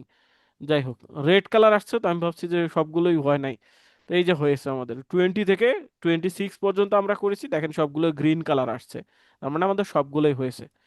আপনারা কি বুঝতে শুক্রিয়া। পেরেছেন? জি জি স্যার, আলহামদুলিল্লাহ। ক্লিয়ারলি বুঝতে পেরেছেন? আপনাদের টেকনিকটা কি বুঝতে পেরেছেন আপনারা? জি জি জি জি বুঝছি। আলহামদুলিল্লাহ স্যার। ওকে, তো এই টেকনিকটাই আমরা হচ্ছে অ্যাপ্লাই করলে আমরা যে কোনো রিডিং এর, শুধুমাত্র আমি আজকে কিন্তু ফিল ইন দা ব্ল্যাঙ্কস এর একটা 1 মার্ক দেখিয়েছি, একইভাবে আমরা করব, ঠিক আছে। তো ফিল ইন দা ব্ল্যাঙ্কস বলেন, ট্রু ফলস বলেন, সব কোশ্চেনের অ্যান্সার আমরা এই একই টেকনিক। সেই টেকনিকটা হচ্ছে আমরা প্রথমে কোশ্চেন থেকে কিওয়ার্ড বের করব, সেটা হচ্ছে আর্টিকেল, প্রিপজিশন, অক্সিলারি ভার্ব, এইগুলো বাদ দিয়ে আমরা কিওয়ার্ডটা পাবো। এরপরে হচ্ছে আমরা বাকিটুকু হচ্ছে স্কিমিং অ্যান্ড স্ক্যানিং এর মাধ্যমে প্যাসেজে খুঁজে বের করব কোথায় আছে, এরপর এটাকে ম্যাচ করব, ঠিক আছে। বুঝতে পেরেছেন আপনারা? জি জি জি জি জি। জি। ক্লিয়ার ভাই। ওকে, তো আমাদের আমরা সব ক্ষেত্রে আর কি কিওয়ার্ডটা ব্যবহার করতে একই হবে, একই, কিওয়ার্ডটা আর কি মার্কিং করতে হবে। হ্যাঁ একই একই। তো আমরা হচ্ছে এই আমাদের এরকম 2-3টা প্যাসেজ আমরা হোমওয়ার্ক হিসেবে আপনাদের দিব গ্রুপে, আপনারা এখানে ক্লিক করে করে করতে পারেন, ঠিক আছে, যদি স্যার চান। ভোকাবুলারি, আর স্যার ভোকাবুলারি ভোকাবুলারি এটা দিয়ে সব দিন। দিয়ে দিব, সব দিয়ে দিব আপনাদের। আমরা তো প্রতিটা ব্যাচে একই জিনিসই দেই, আপনাদের কিছু বলা লাগবে না, আমাদের অনেক দিন ধরে করাচ্ছি। যা যা লাগে আপনাদের আইএলটিএস প্রিপারেশনের জন্য সবকিছু আপনারা পাবেন, আপনাদের কিছু কেনা আচ্ছা লাগবে ভাই, না। ওই যে ই আপনার আমাদের কি আগে টাক্স, এটা কি টাক্স 2 না? এটা না রাইটিং তো না না, রাইটিং এ টাস্ক টু থাকে, এটা হচ্ছে ও এটা আচ্ছা। রিডিং। এটা হচ্ছে reading reading. Reading reading reading এ রিডিং হচ্ছে, রিডিং এ প্রথম প্যাসেজে ফিল ইন দা ব্ল্যাঙ্কস আর ট্রু ফলস থাকে, তো আমরা ট্রু ফলসটা করাইলাম, ঠিক ও আছে। আচ্ছা আচ্ছা আচ্ছা। এরপরে ফিল ইন দা ব্ল্যাঙ্কসটা করাবো, ঠিক আছে। ভোকাবুলারিটা নির্দিষ্ট প্যাসেজ ওয়াইজ দিলে ভালো হয় না? আমরা দিয়ে দিব, ওইরকম একটা পিডিএফ আছে আমাদের কাছে, ক্যামব্রিজ 10-এর ভোকাবুলারি, ক্যামব্রিজ 11-এর ভোকাবুলারি, এরকম আছে, ঠিক আছে। ভালো মতো আমি বুঝতে পারি ওই সব সহজ ভাবে একটু করে দিই আমরা ভোকাবুলারি দিয়ে দিব, দিয়ে দিব। ওয়ার্ড। আচ্ছা। জি। আচ্ছা, জান্নাতুল ফেরদৌস নামে কোনো আপু কি আসছেন ক্লাস করতে আজকে? দেশের বাইরে থাকেন, আছেন কি? এক আপু আচ্ছা। আছে দেখতেছি, জান্নাতুল আচ্ছা, না ফেরদৌস উনি নামে। না, উনি আরো একজন আছে, উনি দেশের বাইরে থাকেন, হয়তো বা উনি ক্লাস করতে চেয়েছিলেন। যাই হোক, আর কেউ কি আছেন এমনি ক্লাস দেখতে এসেছেন এরকম? দু একজন আমাকে, অথবা আমাদের অফিস থেকে বলা হয়েছে দু একজন দেখতে এসেছে ব্যাচের বাইরে থেকে। আপনাদের কেউ যদি ইন্টারেস্টেড থাকেন আপনাদেরকে জানাবেন, ঠিক আছে। আমরা অ্যাডমিশনটা আগামীকালই ক্লোজ করে দিব, ঠিক আছে। তো আমাদের যা জি যা জি। হোমওয়ার্ক থাকে ওগুলো আমরা হচ্ছে গ্রুপে দিয়ে দিব। আর হচ্ছে রেকর্ডিংটা 30 মিনিটের ভেতরে আপনারা পেয়ে যাবেন, কারণ এটা হচ্ছে আহ, একটু কনভার্ট হতে স্যার, একটু সময় লাগে। স্যার এটা কি সপ্তাহে সপ্তাহে 3 দিন নাকি?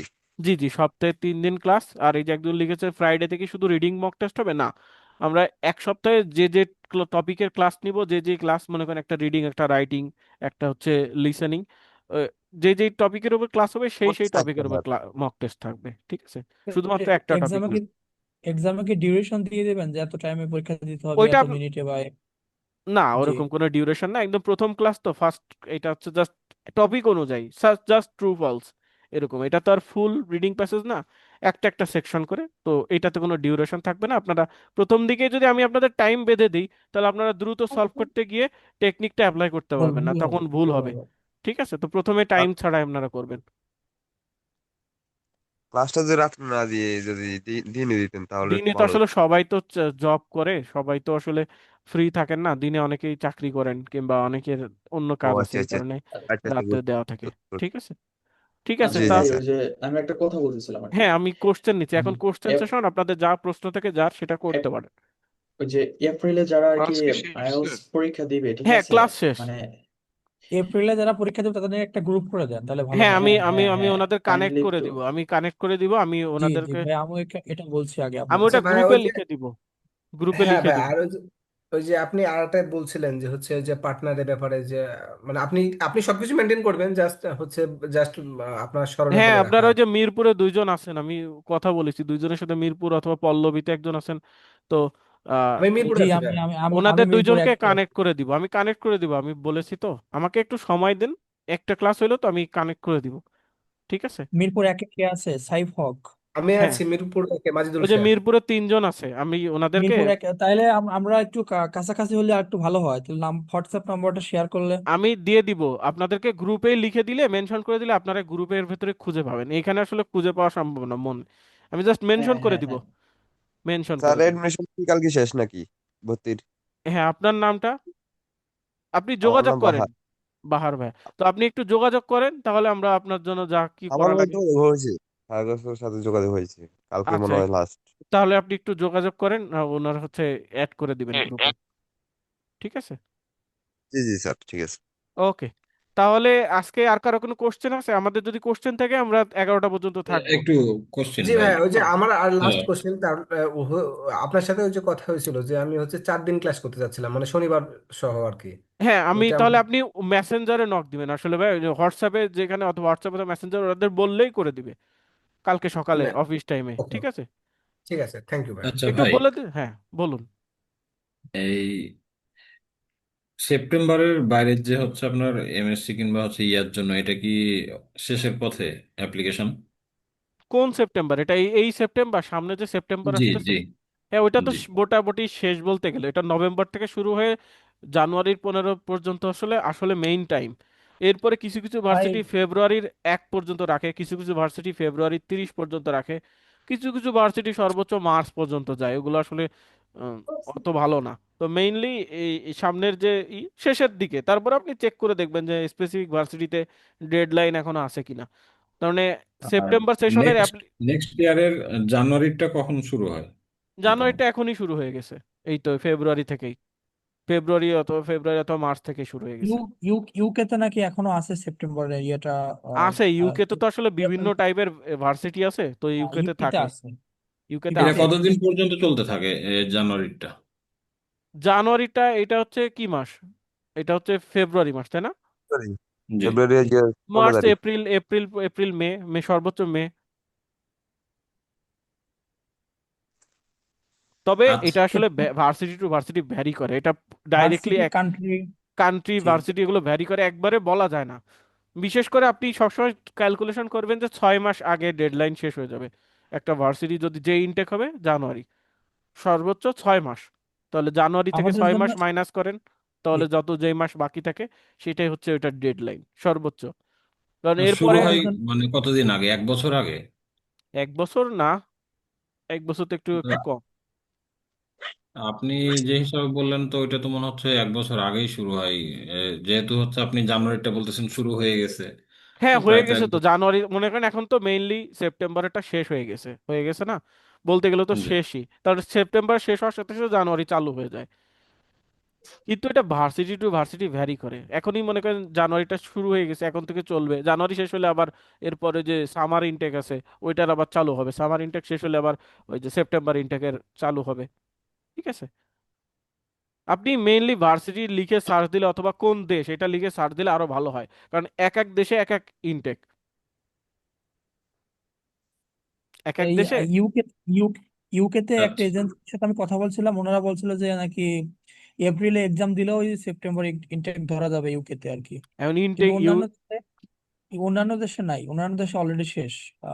ডেনমার্ক টেনমার্ক অন্যান্য কান্ট্রি সব অলরেডি জায়গাতেই শেষ বলতে গেলে, মেইনলি শেষ। হ্যাঁ জানুয়ারি ইনটেক, হ্যাঁ। সেপ্টেম্বর ইনটেকটা নভেম্বরের 15 তারিখ থেকে শুরু হয়ে অ্যাকচুয়াল টাইম হচ্ছে জানুয়ারির 15, তাহলে নভেম্বর জি। ডিসেম্বর জানুয়ারি এই 3 মাসই থাকে। এরপরেও কিছু কিছু আমাদের জন্য ভার্সিটি জানুয়ারি 15 থেকে আবার ফেব্রুয়ারির 1 তারিখ করে, কিছু ভার্সিটি ফেব্রুয়ারির 28 তারিখ পর্যন্ত করে, কিছু জি। ভার্সিটি হয়তো স্যার মার্চের স্যার 10 সেপ্টেম্বরের পর তারিখ কোন ইনটেক থাকে অ্যাকচুয়ালি? জানুয়ারি ইনটেক। আমাদের জানুয়ারি জন্য ইনটেকের 6 তারিখ অ্যাপ্লিকেশনটা জানুয়ারি। কবে থেকে শুরু হয়েছে? এই যে এখন থেকে শুরু হয়ে গেছে, সেপ্টেম্বর ইনটেক শেষ হওয়ার সাথে সাথে জানুয়ারি ইনটেক শুরু হয়ে যায়, যেই ভার্সিটিতে শেষ হয়েছে সেই ভার্সিটি শুরু হয়েছে। আর যেই ভার্সিটিতে সেপ্টেম্বর ইনটেক এখনো চালু আছে, ওটা তার মানে এখনো সেপ্টেম্বরই চালু আছে, জানুয়ারি শুরু হয় নাই। ঠিক আছে, আমাদের জন্য যেমন স্যার জানুয়ারি আমি যদি ইনটেকটা এপ্রিল বা ভালো মে হবে। মাসে আইএলটিএস দিই তাহলে আমি কোন ইনটেকটা ধরতে পারবো? এপ্রিল বা মে, তাহলে আপনি পরের বছরের সেপ্টেম্বর ইনটেক অথবা জানুয়ারি জানুয়ারি ইনটেকেও যেতে পারে। জানুয়ারি ইনটেক ধরা যাবে। জানুয়ারি ইনটেক তো ধরতে পারবেন, আবার সেপ্টেম্বর ইনটেক হচ্ছে সব থেকে বড় ইনটেক, ওই ইনটেকে আসলে সব থেকে স্টুডেন্ট বেশি নেয় অথবা বেশি কোর্স থাকে, এর জন্য সবার টার্গেট থেকে সেপ্টেম্বর ইনটেক। আর জানুয়ারি কিন্তু ইনটেকে টোটাল 1 বছর লস হয়ে যায় যে। 1 বছর লস হয়ে যায়, এইটাই। তো আপনি এখন কোশ্চিনটা হচ্ছে, এখানে কি কেউ আছে যে মোটামুটি 7-8 বছর হয়ে গেছে স্টাডি গ্যাপ? গ্যাপ তো বেশি হয়ে যাচ্ছে, আমার তো প্রায় শেষের পথে বলতে গেলে 10 বছর। ফিল্ড কি একই আছে আপনার, তার মানে যেই ফিল্ডে আপনি লেখাপড়া করতে যাবেন সেই ফিল্ডেই কি চাকরি করেন?